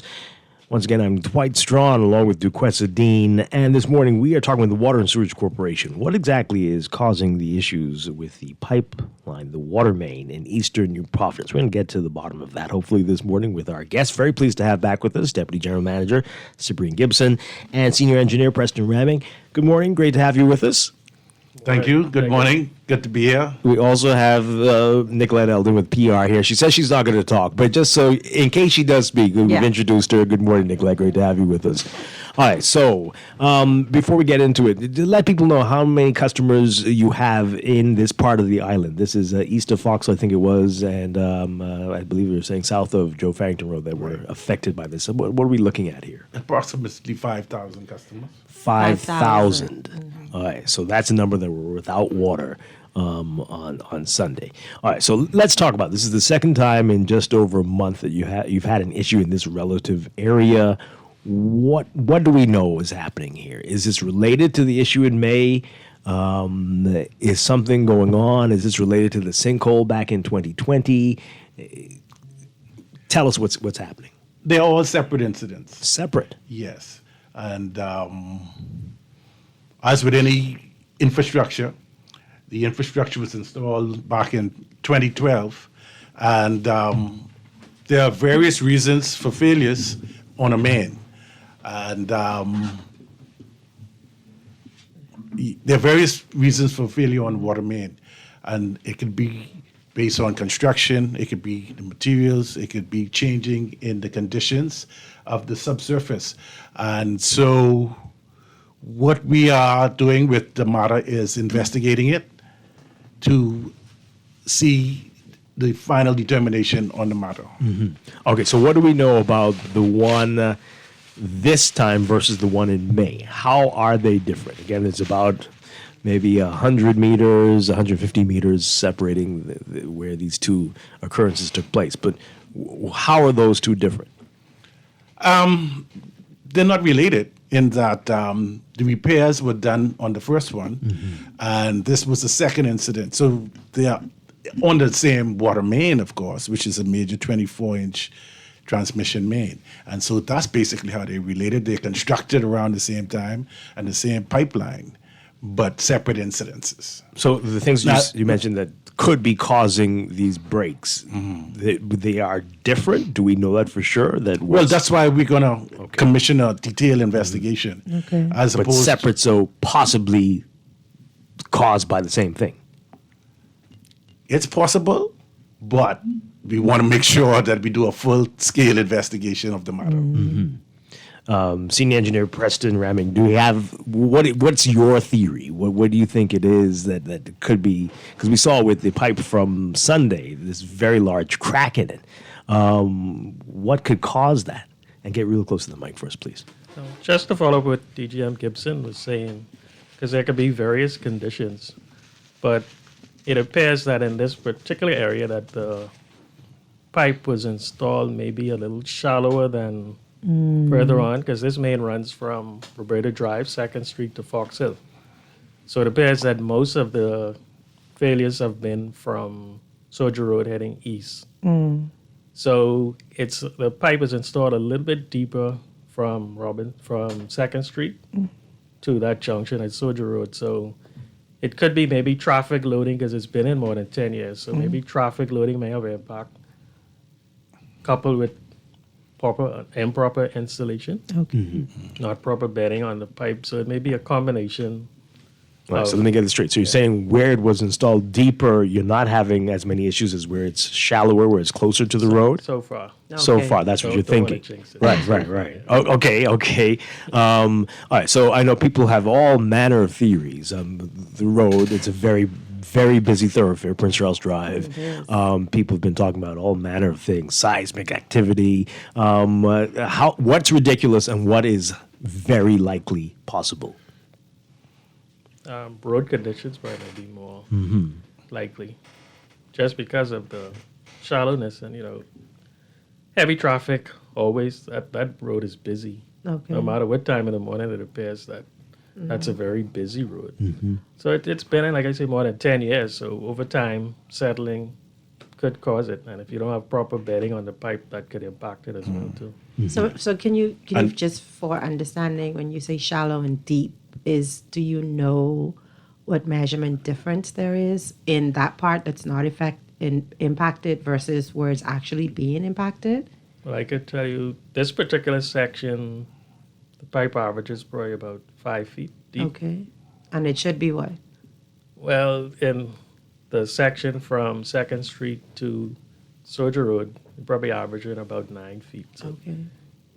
it's about a 4-foot difference, so it gives it a little bit more cushion in terms of road impact. So how practical And is it be to minded just... too that we have to coordinate with other utilities, Right. Because it's a long corridor, Right. And so during the construction, you have to coordinate with utilities Right. such as BPL, BTC, and cable, Right. And so sometimes adjustments have to be made during the construction period to adjust for those things.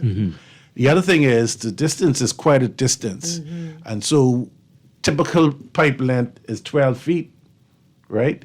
And so you're looking at, if you look at the distance of that road, that's hundreds of pieces or lengths of pipe that have been laid. Right. And so sometimes you may also get a defective length, and that can also lead to so all of it has to be thoroughly investigated, Right. all of the aspects of it.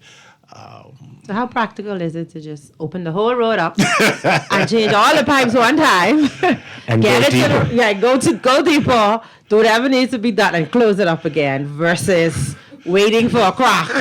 The difference is millions of dollars wow. and time and inconvenience. We all know what happened with the motoring public when the roads were constructed. And so that inconvenience is a possibility. So you have to weigh the pros and the cons. Also, do you have the capital to change all of that right now? The money. And so you want to do a proper and thorough investigation before you invest the money or inconvenience the public on new construction. But based on the theories, I mean, that is looking more likely like this could be required?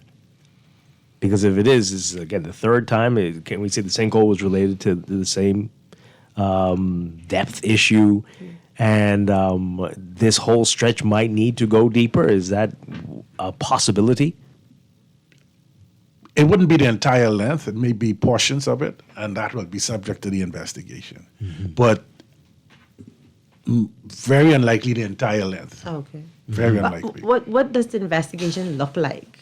What does that look like? Like, how do you investigate this now? What are the steps? There are various steps. Sounding. Okay. There's cameras that you can. Okay. There's Well, also define some of these things. Sounding is what exactly? Basically, what we do in looking for leaks, you walk the main and you sound the listening devices that will tell you where there's leaks or compromise in the mains. Also, the materials have to be investigated. Those ones that have failed, was it related to the entire length, or was just one defective length of pipe, or two or three? Obviously, there were 4 events that have happened previously. One in 2014, then 2016, and then 2020. Right. And then the last one before this was in May of 2024. Right. So it's something that we are watching closely. Okay. You want to, Nikolai? I think it's just important to say that this didn't happen on the same length, right? In the same area, because based on the feedback on social media and the feedback we would have received from our customers, is that this happened in the same spot. So I think we are here to also clarify that. All right, so I'm not even familiar with the first two that you mentioned, 2014 and 16. I don't even know about those. But where were those exactly? One was in 2014 was the area of St. Michael's Road. Okay. So that's And then in much further 2016 west. was around West. Beatrice Avenue. Okay. Which is around Seabreeze. And then in January of 2020 was by Popeyes. Right. Okay. And then in May on the 19th, that was by Ashley's Furniture. Right. Okay. Yeah, which is And then not far. Not far. Not far from Bob Right. Evans. Yeah, but a But different. 1,000 But not feet. exact same spot. Right. All right. So, but that's what you were saying, though. But further west, the pipe is deeper, though. Is that what you're saying? Right. Yes, exactly. Right. So, any ideas what that could be related to? Those two? Did you do investigations on those back then? And what did you find from that investigation?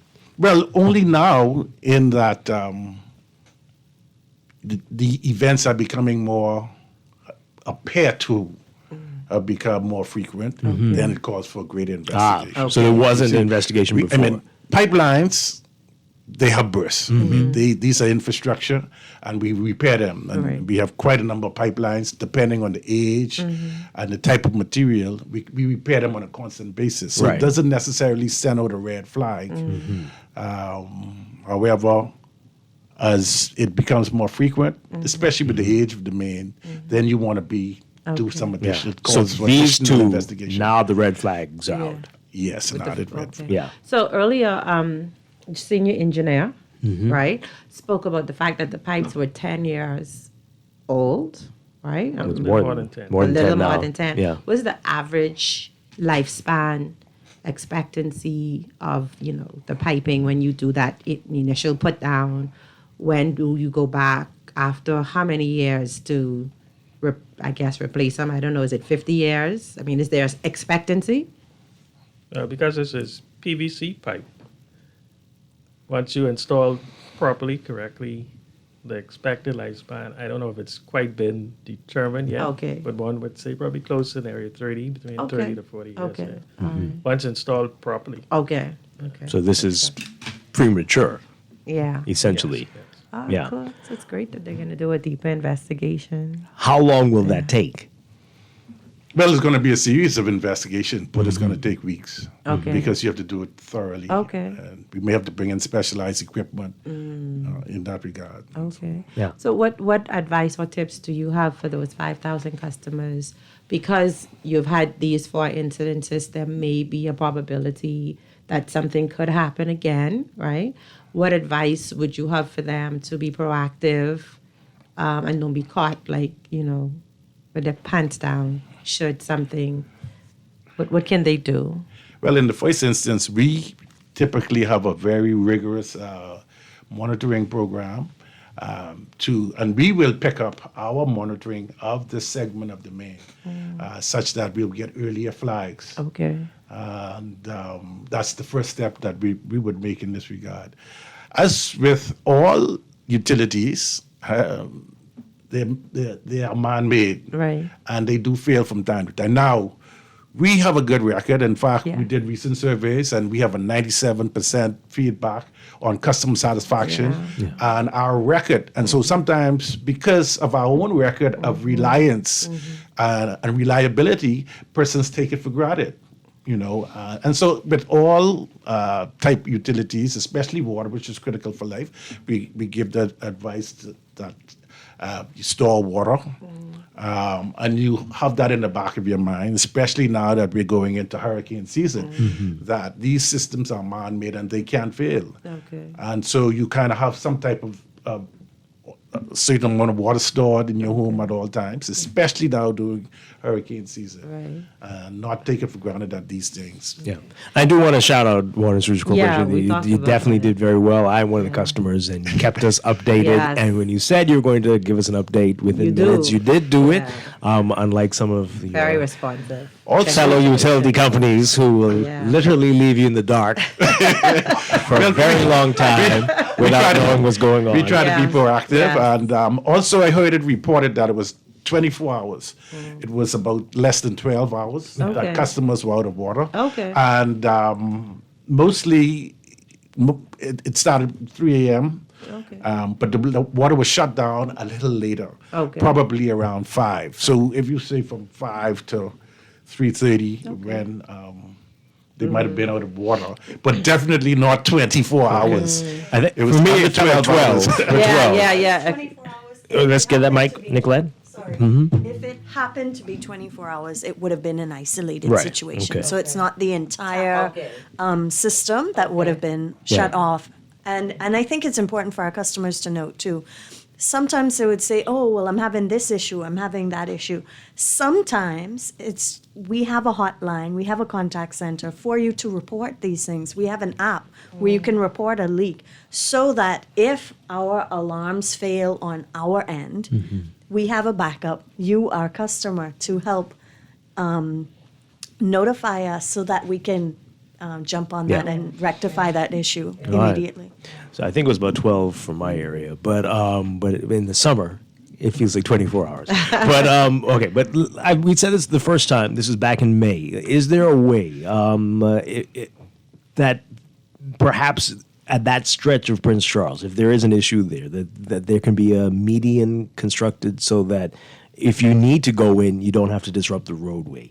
Is that a possibility? I know that'll involve lots of other departments and ministries. Would that make a difference in any way? Well, whatever we could possibly do, we would attempt to minimize the disruption to the public. Okay. And there were options. In some cases, we wouldn't close off the full length of the road. During this period, we did have single lane traffic that was moving. So it may have been, increasing your travel time about 2 minutes, but wasn't significantly as far as traffic. At least when it was a Sunday, so there should have been less traffic. Right. So, yeah. Well. So can I just go back to water storage for a second? Oh, yes. Okay. Simply because I want you or any of you to just let people know how to safely store water. Can you just put it in a bucket and cover it up and that lasts weeks? Or, just from a preparedness perspective, considering anything can happen, like you said, these are man-made systems. What recommendations would you give to people who are now storing water to make sure that water is safe? Well, generally, water has an expiry date. And the most important thing is two aspects of it. Is your water for drinking is separate than your water for your hygienic purposes. Okay. So the bottled water, you want to store them in a cool place and not keep them for a very long period of time. We know hurricane is coming. I like to say 5-gallon bottle per person in the household. So if there are 3 persons, you keep at least 3 5-gallon bottles. For and then, drinking. and Okay. of course, if a hurricane is coming or imminent, you fill up the tub, you fill up whatever you want, and that water will last quite a bit of while. And also, if your community is impacted and everybody does their best to do self-storage, it takes less pressure off the utilities as they are systematically bringing the systems back on. And they do the systems based on the number of persons impacted. So and no the areas chlorine in- tablets, nothing need to be put in the... Well, the ones for hygiene. Yeah, they fine. Not just fine. Okay, all right. But your bottled water. Okay, okay, thank you. Nicolette? I was just going to ask Mr. Gibson if he would just shed some light on when we say we're turning your water on. Unfortunately, because water is impacted by gravity, and I'll rely on senior engineer in front of me, when we flip on the switch, so to speak, water doesn't automatically come on. Like if BPL says, hey, we've turned the lights on, Right. my lights are now on. So depending on where you're at, your location to the main, I think we should educate our customers on that as well, what the expectation is. It takes a little time. Okay, it takes a little time. Okay. Preston Ramey? So for this particular impact, because such a large area was out of water for an extended period of time, obviously pipes went empty. So now when the water's turned back on, you have to actually now fill up all the pipes again. All those persons who needed some have holding tanks who needed their holding tanks filled back up. Everything needs to be filled back up. And of course, those at the further distance away from the leak, they would take a little longer to get water back. And of course, those at the high elevations. Because unfortunately, those at the high elevations, air gets trapped in the line. And with fewer customers, it takes a little longer for the air to expel from the line. Okay. So normally in those situations, we'd have to go find nearby hydrants or something to open up to let the air out so the water could come a little good to know. faster. So that's why we may say it was on from let's say 2:30, but it might take maybe 4 to 5 hours for it to actually repressurize because, of course, everybody want to rush. You got to rush the bait because you got to hurry before the water go back off again. So everybody want to make sure you use as much as they could just in case it goes back off. So sometimes those at high elevations take a little longer. And yes, one of the he mentioned it, the holding tanks. One of the challenges is those persons who have their own holding tanks. What they tend to do is when the water comes back on, they open their system wide open and it's sucking and filling up their system. So when their systems fill up, it affects the repressurizing of the line. Yeah. Okay. Wow. Interesting. All right, so you've mentioned alarms a few times. Tell us about how that system works. And is there a danger that there could be another leak and another sinkhole like we saw back in 2020? Tell us about this alarm system. Well, we have persons that monitor in our control room 24 hours a day. So they monitor tank levels, flow levels. And so once they noticed that there was an increase in flow, it was determined that, okay, we have an issue out there, we need to check.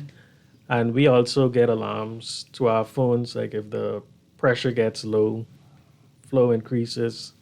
And so, at 3 o'clock when you hear a lot of alarms going off, you figure, okay. What is that about, though? I mean, for the night owls at 3 o'clock, it is a little frustrating. Why is it lower at that time? The pressure level lower? Actually, the pressure is lower for most areas because, we still have pockets of poor infrastructure, metal pipe, poor plastic pipe. So in order to reduce the leakage, you lower the pressure at night because less people use. So you tend to lower the pressure so you don't have more leaks. And then when you wake up in the morning, you don't get any water because the water is going for leaks. So it's a catch-22. So in this particular situation, because less person use at 2:30 in the morning, that's why you notice most times the leak breaks out at that time in the morning. So less people are using. So of course the pressure is going to build up in the pipe. So what are your hours? You push it back up at around 5? Is that how it works? Around 5. Yeah, I've noticed that personally. Okay. Most people get up that time to get ready for work. Yeah, because he don't sleep. Oh boy. We're getting a lot of calls and text messages as well. All right, so I just want, before we get to those, I just want to find out. So after your investigation, and it's determined that it is because of the depth issue and because of the pipes, what will be your course of action? Because the pipes are not of the quality that you require and that it is too shallow. I don't know why I brought up those two, but if it is those two, what would you do? Well, at the end of the day, we have to replace the pipes. And we have a continuous pipe replacement program, as Mr. Raming mentioned, where because all of the infrastructure is underground. And it's a balance between the number of leaks or bursts that occur on a water main per annum versus the cost of full-out replacement. And so you prioritize. And it might be, like I said, it may not be where our first course of action is to replace the entire pipe. Our first course of action may be to flag it, to ensure that we did added monitoring on that segment of the main, such that we have quicker alarms if something were to happen or to burst. And we increase our frequency. Basically, the system we have right now, we have more than 700 miles of mains in New Providence alone. When you look at the network of mains. And we have an active non-revenue water program where each main is tested at least twice a year. And so this is obviously a major transmission main. And so what will happen is our frequency of testing would be much more aggressive. Our monitoring would be much more aggressive, such that with new technology, we're now even using AI to find leaks. And so we pride ourselves in introducing new technology. So that will be given a priority area for monitoring, and you'll see much more alarms to many more persons should something happen, and we'll be able to jump on it quickly and identify, because when you get the alarms, you also have to find the source of the alarm. It wouldn't necessarily be because it's entire main, and so you have to review almost the entire main, break it down, and to find exactly where the leak is. Mm-hmm.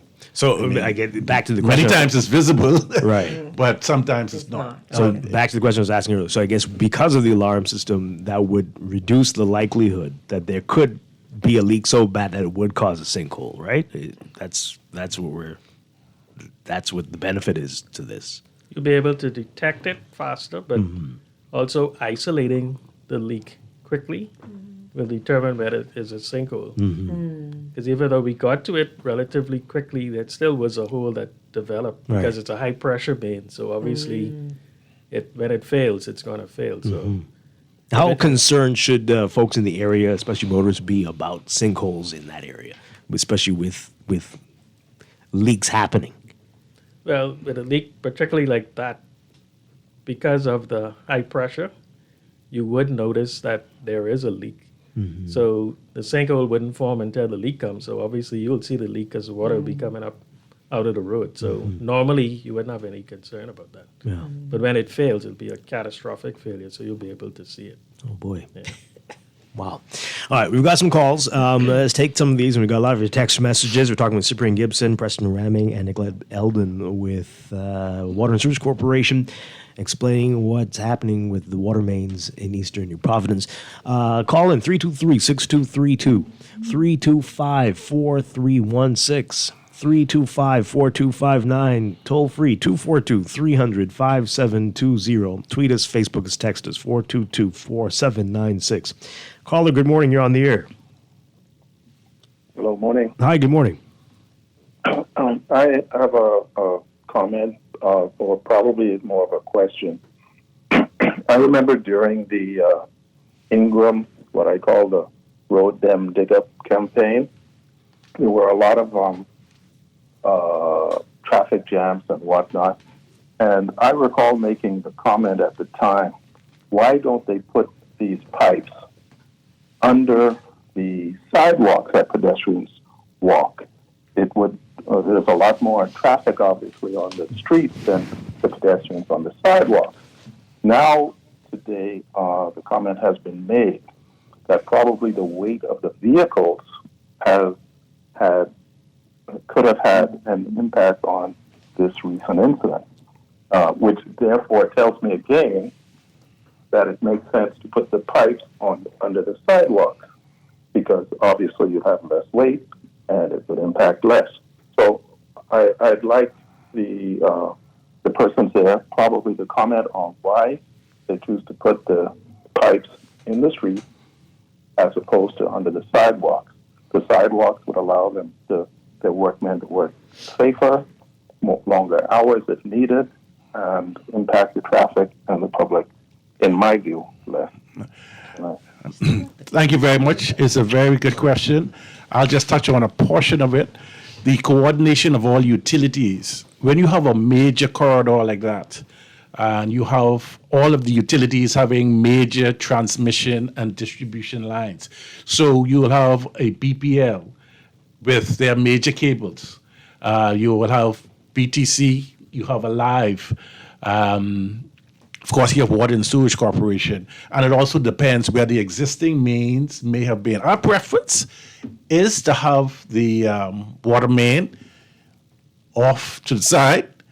However, that cannot happen in every situation. And basically, all of the utilities would get together as part of the design, and the decision is made exactly who gets which portion of the right-of-way. You see, because it's not automatic, and it's a function of what was there before. Because if there are transmission lines in the pre-existing, you can't use that same corridor. And so it's a combination of planning for all the various utilities, and at the end of the day, it's somewhat of a compromise between the various utilities. All right. Now, do these corporations actually coordinate between each other? Because I often see, for example, let's take the Eastern Road. There are a lot of undulations, let me call them, because the pavement people will come around political times and pave the road. We get a nice road, And then right after that, one of the utilities would come and they have to find their manhole and they dig up the road. They break the road. So then you have these dips. You have to really be weaving and bobbing to avoid them. So I often say, well, why isn't the road people charging these utilities because they're damaging the work that they've done? And I would imagine the same goes for the water and sewage. So I asked, do the entities actually coordinate? All right, thank you, caller. Appreciate it. I guess you can answer what we know. There's some instances where it happens. We all do our best to coordinate. Yeah. We have monthly coordination meetings with all of the utilities. However, we all have different investment schedules, as was mentioned. Where we may have bad mains, the other utility may not. And it's also trying to coordinate it with the paving schedules. Yeah. And so if all of us go to every corridor and do all the works at the same time, we wouldn't be able to afford it. And we saw what happened with Village Road, where that was done, and how long that took to get it together, where everybody came together and it was coordinated. Great. And so we try to do it as best we can, but depending on the age and the main, my main may not be able to need to be replaced right now. However, I may still have a small frequency of bursts on those mains, and that is a reality because the mains are underground, and for various reasons, age, change in temperatures, the materials, construction methods, all of that will affect that particular main. But it doesn't mean that I need to go and pave that segment, and replace my mains because the road has been done. Also, what happens is that new connections, for example, the road is being paved and now someone buys a house and now they want to get on our water supply. Okay? And so what do you say? Sometimes you have to make that decision, whether you're going to cut the road or you deny that person the right to the utility access. And that happens in many cases because we cannot force persons, if at the time of the road construction, to upgrade their connection or if you buy a house or you sell your house. It's hard to tell. We try our best to give out flyers and the like when we're doing the works, but it's not a perfect situation. So even if you did it like under the sidewalk, because I'm visualizing, right? And there's the leak that happens there. Would you still have to close the road from a safety perspective for customers, or would you be able to do the work with the road open? We try our best not to close out the roads. We could work with one lane, or sometimes most of the connections are on the side of the road. And so we try to minimize the inconvenience to the public as best we can. Okay.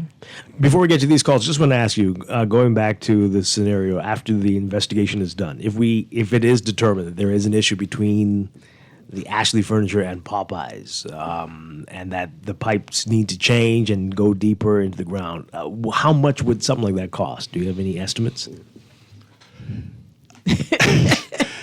It depends on the distance. And you're talking millions of dollars, in the millions. It's once you start to any length of pipe that size, and that's the biggest transmission mains that we have, 24-inch. Okay. And so once you get into those works, also reinstating the roadworks comes along with it. Yep. And so you're talking millions of dollars. Oh, the utility has to pay for that? Is that how it works? Or yes. It comes out of the way. Wow. Right? And so you have to decide. Right, count the cost. Okay. Millions of dollars spent now, or it's another area that should be prioritized with those dollars to affect more customers. But to Dwight's question about just that one piece from Ashley Furniture to Popeyes, which is like not so wide, is it possible to go deeper with a portion of it, or does the entire strip have to go deeper? That's to bring it clear. No, but all of that would be subject to the investigation. All right? I wouldn't want to prejudge. No, but I'm just asking what possibilities. Is it possible to go deeper with a part of it without touching the others of it, or would the entire thing have to be done one time so that they're all on the same like depth or level since it's one main pipe?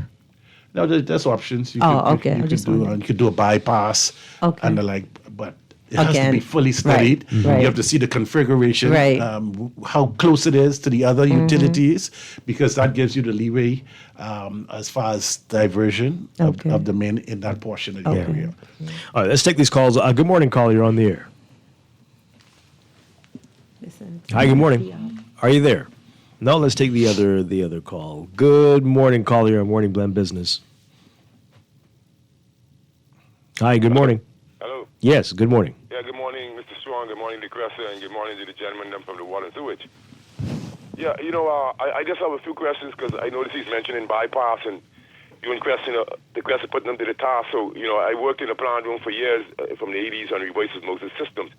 So I know that the water coming out of the reverse osmosis system is basically acidic. It should be around 5.6, less than 6, all right? And so you guys have a chemical treatment that you put into the portable water systems, right? That's what they wanted. And also, as it relates to, I worked over at Atlantis also. So they had a smart pump system which decreases and increases the pump RPM according to the load.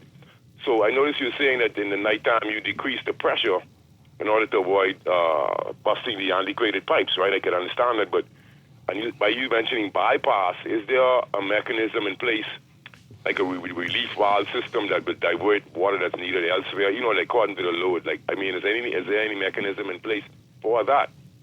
That's all I really wanted to know. And I mean, because and the question caused me remember something too. Even though I don't think you guys putting chlorine in the water for people to drink, you should just let the public know that you don't put chlorine in water for human consumption. I just thought they should have known that because they actually use ultraviolet light now. That's much safer. So we are beyond putting chlorine and chemicals in the water for human consumption. And I don't know if anybody go around checking these water companies, with these ingredients. This is what It's straying far from but thank you. Some good questions there. Yeah, really good remember some of those. Yeah.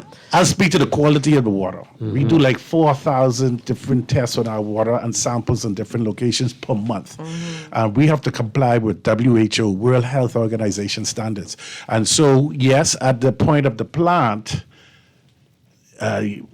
the production may be of a certain quality of water, but before that leaves the plant, we have to bring those up to within specifications.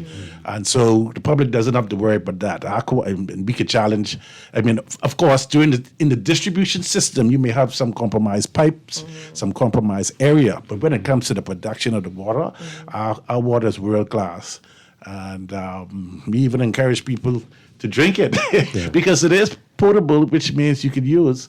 And Mr. Rahman can speak to the various pumps, and we have, but we do have those automated pumps that we program to give us the required pressure and output for the systems. And it changes because NASA is divided into about 90 different areas. 90? Yeah. And so we really closely manage the distribution system.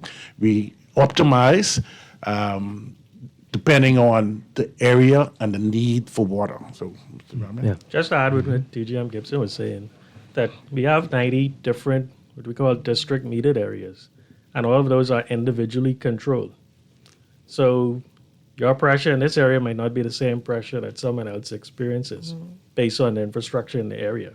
So it's not that we're turning down the entire areas. It's just that each area is individually controlled depending on that area's circumstances for infrastructure, maybe elevation. Some persons might be at high elevation, so you need maybe a higher pressure at night just for them to get supply. Yeah. And this particular section of Maine is not being supplied by a pump.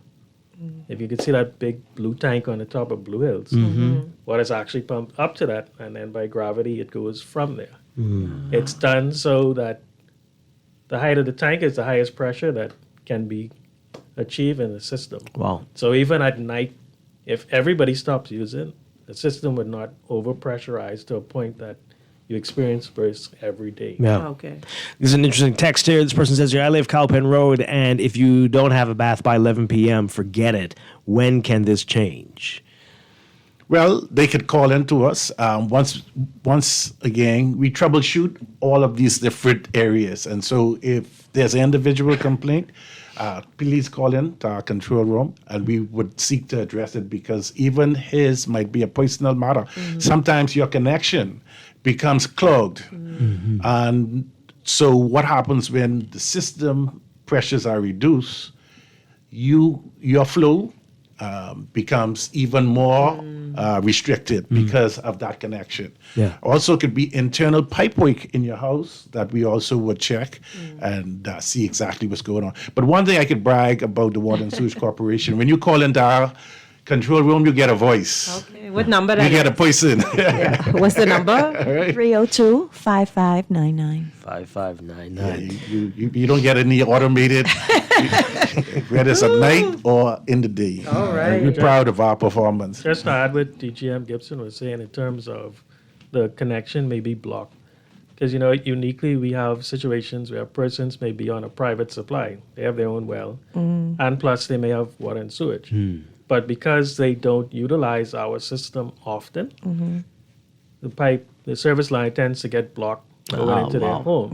And then when it's time that they need it, they would call and say, well, I'm not getting any water in. But because you are paying rental on the meter, which is, you have about 3,000 gallons free. So sometimes we encourage persons that every now and again you just open up our connection just to make sure it keeps flowing. So when you do have an emergency and you need it, that it's available. Because other than that, then you would have to call us and we'd have to come out and take up the road again in order to clear your main out. So just to encourage persons, if you're paying for the rental, it just every now and again you just turn it on if you water the plants or do something. This texture says, how much of these issues are as a result of poor workmanship? Can that be a reason for what's happening in Eastern New Providence? Well, once again, that'll be subject to the investigation. Now, we have a rigorous review program for new construction. Now, some of the traditional and older mains, when you're talking about maybe 30 plus years ago, we have improved our standards over time. So construction that may have happened 25 years ago, it may be a little bit more defective. But over time, we've increased our supervision of construction. The quality has improved. We certify our contractors. We certify the materials before you use them, ensure that they are quality materials. So increasingly, we have continuously raised the standard, especially since we know that leaks are a major issue. And the more leaks we have, the more water we have to purchase. And so it's a major concern of us. And every system that is installed now is pressure tested to 100 PSI and ensure that it's held for that period. And so the newer construction, not an issue. But, and of course, no matter how, once again, these are man-made, man-constructed, and they will have failures from time to time. This person is not quite, I'm editing because this text is a little, but is there any way that you could get the pressure up a little bit in the off hours, a little higher than it is now? So you can get up at 3 a.m.? Just for those of us who wake up pretty early. Is that possible at all without causing a major meltdown? Well, you can call in and we could come and investigate individually and determine if. Make sure it's that. You want to make sure. That's not for one customer, but usually we would take feedback. Like if we have a particular area, they indicate that, okay, at this group or section, a person saying, well, at times we're not getting sufficient, and then we review it, and then we'll be able to adjust. It's a constant process. All right. Troubleshooting and adjusting the systems. So I got to tell you this. While mine was off for nearly 12 hours, the number of people, when I said this to, they said, oh, you don't have a well? And I was actually getting annoyed by it. And I don't understand how that can be the response from the public. That's not your issue. But I'm just saying, for people who are like, why are you on city water anyway? What do you say to those people? I say welcome. I would like to welcome them to our system. One of the biggest things that I mentioned earlier, the standard of the water, the water quality and the water consistency, because we have to comply with international standards. What we have found is we've just been testing quite a bit of wells, and Ms. Eldon can speak to that, and we find that customers are not consistent in testing the wells. You spoke about the chlorine. That should be a regular scheduled program. Chlorine is used internationally by all major utilities. you talk about the ultraviolet that was raised. The problem is it doesn't have any residual effect. The positivity of chlorine is that it has a residual effect. And so even after days, the water is still being at a good standard. All right? Okay. Yeah. Okay. Nicolette, you want to add to that? Yeah. I'd like to add that we tested over just about 500 wells, and over 90% of them were, contaminated. Oh boy. Yeah. Yeah. Not properly disinfected, basically. What causes this? Is it because all the stuff going on in the neighborhood, people just dumping any old The thing? location of if you have a cesspit tank that is near your well. So there are many factors that you have to consider when digging a well. Yeah. So like Mr. Gibson said, I'd like to echo his sentiments. Welcome to our system. It's world class and it's reliable. Yeah, and we had you on a few years ago. We sampled the water. We were drinking it on air, but definitely, I don't know if you would feel that comfortable doing that with well water. No. So for those with wells who may want to, be welcomed, what would that process look like if they want to come on to the water and sewage system? What would they have to do?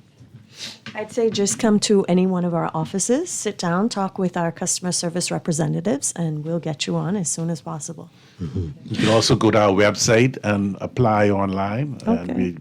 What's your website? wsc.com.bs. Okay, let's take one more call, and we have a couple more questions in our final few minutes here. Caller, good morning. You're on the air. Yeah, Dwight, I want to speak to the gentleman. What I want to ask, in Nassau, right, are there any roads in which you're tarred over or being tarred over that are honeycomb rock? Okay, under the tar? This is Water and Sewage Corporation, right? So this is not not works. This is Water and Sewage Corporation. All right. So let's just say the leak before this most recent one was in May. So it's about a little over a month. God forbid there's another issue within the next month. What would that say to you, even if the investigation is not over? And how bad would this mean this scenario is? Well, obviously, we'll have to accelerate that process and accelerate the investment and the capital investment and the replacement of the main. As simple as that. Yeah.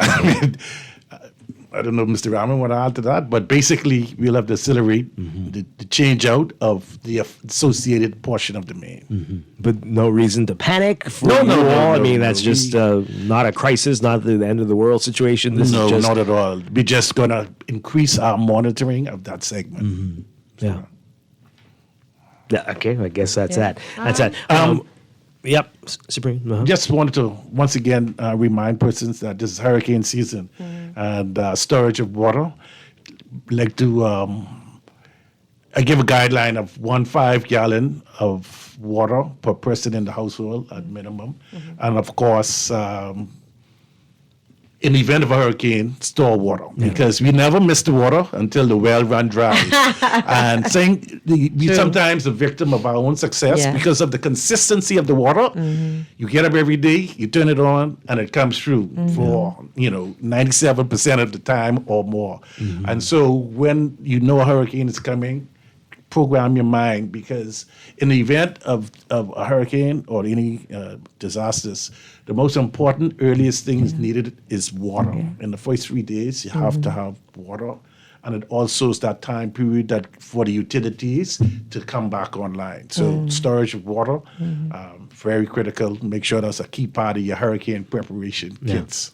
And one more thing, this will be, I'm sure you'll come back for another segment on this, but we heard in the House the move towards monthly bills. Yes. How soon will that come into effect? What do people need to know about that? Well, we're planning for it in the next few months, as soon as that in the next quarter. And the key thing with that is, for one, you find out if you have leaks, much quicker because right now we bill every 3 months, and so your leak could be running for 3 months before you find out, and that's the most important thing. Also, it programs you and regularly, so just like all the other bills, we are most times the lowest. We are the lowest utility, so at the same time, and it's more psychological. So at the same time, you pay PPL, pay every day. You pay Alive, pay us too because we need those funds to invest back in the capital and improve the infrastructure. Some are afraid, though, that bills might go up if it's monthly. Is that likely at all? How will this impact the billing cycle? Well, that's not been determined at this point in time. We'll definitely keep the public informed on anything like that ahead of time.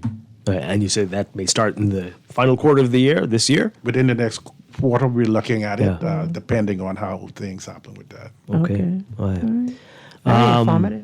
Great information. Thank you very much. And we really hope there is not another leak. Dwight really oh, my goodness. That we can isolate what's going on here. But thank you for sharing the information. Again, we appreciate the updates that you're providing and wish others would follow suit. But Cyprian Gibson, Preston Ramming, and Nicolette Eldon, thank you. Thank you very much. Thank you. We're going to take a quick break and then be back to wrap things up. This is Morning Blend Business on Guardian Radio 96.9. Thank you.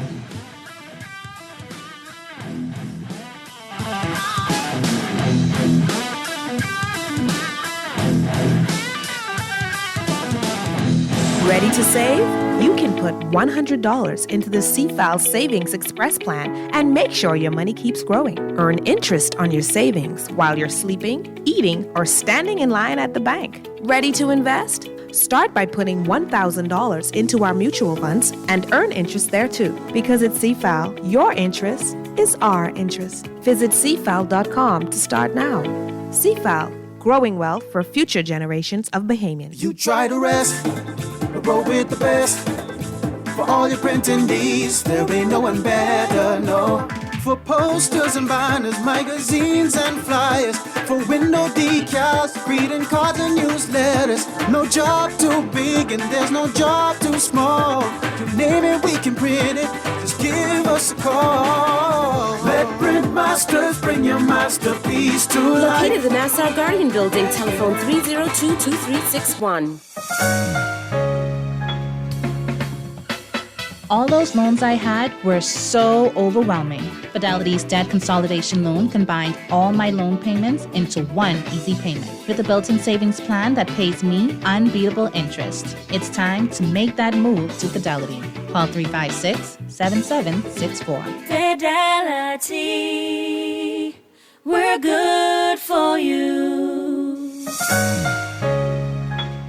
Age ain't nothing but a number, they say. Whether you're a baby boomer or a Gen X, Y, or Z, Easy Car Sales invites you to be part of the new Generation E. We drive electric for the savings, for the planet, and most importantly, for the smooth, powerful ride. You really can have it all. We love our EV, and we are Generation E. Join us. Everyone is welcome. Visit IamGenerationE.com to find out more. Brought to you by Easy Car Sales. Earning zero interest on your savings at the bank? With as little as $100, you can start earning interest on your money while you're sleeping, eating, or standing in line at the bank with the CFAL Savings Express Plan. Ready to invest? Start by putting $1,000 into our mutual funds and earn interest there too. Because at CFAL, your interest is our interest. Visit CFAL.com to start now. CFAL, growing wealth for future generations of Bahamians. It's a Scotia Plan Loan Summer. With Scotiabank, you can chase your summer vacation, swing into your home renovation, and slide on back to school with ease. Apply for your Scotia Plan loan and benefit from competitive rates, flexible loan terms, and no payments for up to 2 months. Tick off your to-do list this summer and apply for a Scotia Plan loan today. This is Guardian Radio 96.9 FM. Fresh news, smart talk, all day.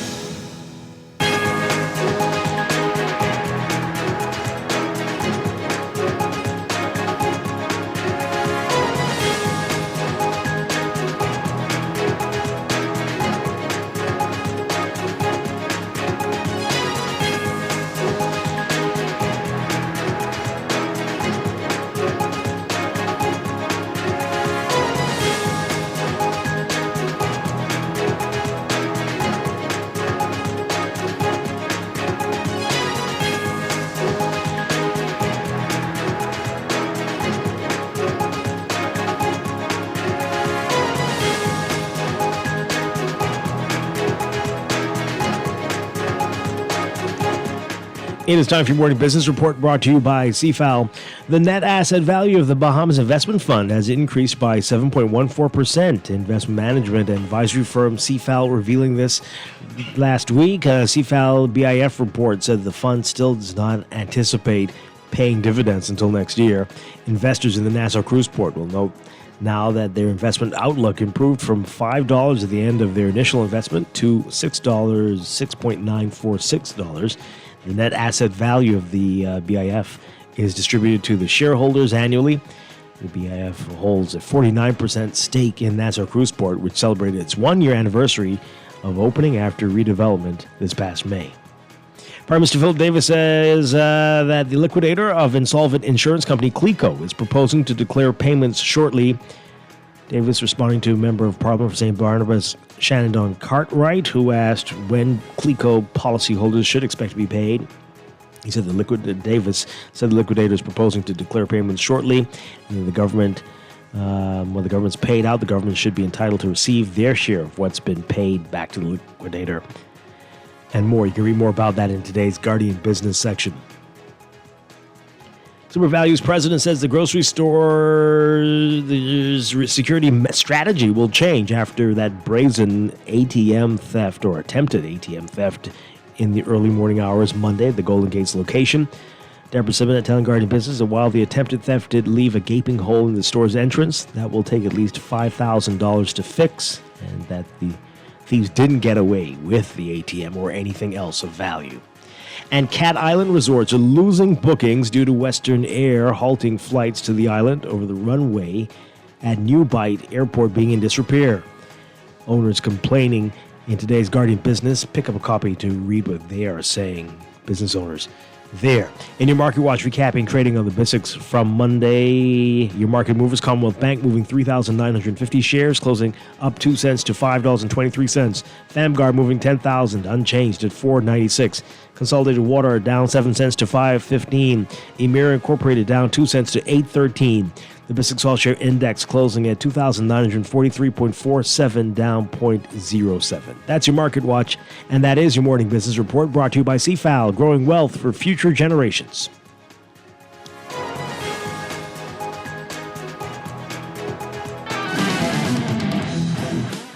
Really quickly before we go to questions, this texter says traffic is all mashed up in the east, squeezed between two water issues.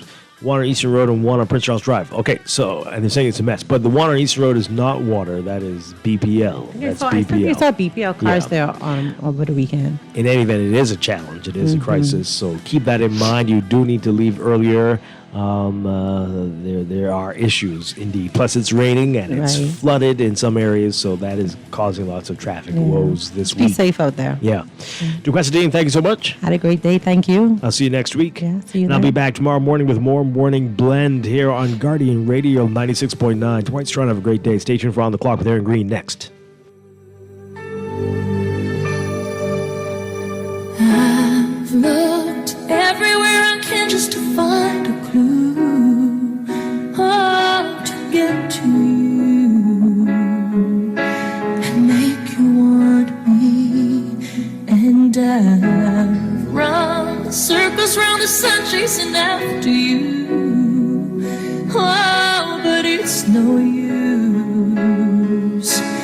Can't you see that I'm going out of my mind, trying to find a way to get through to you? Oh, you don't know how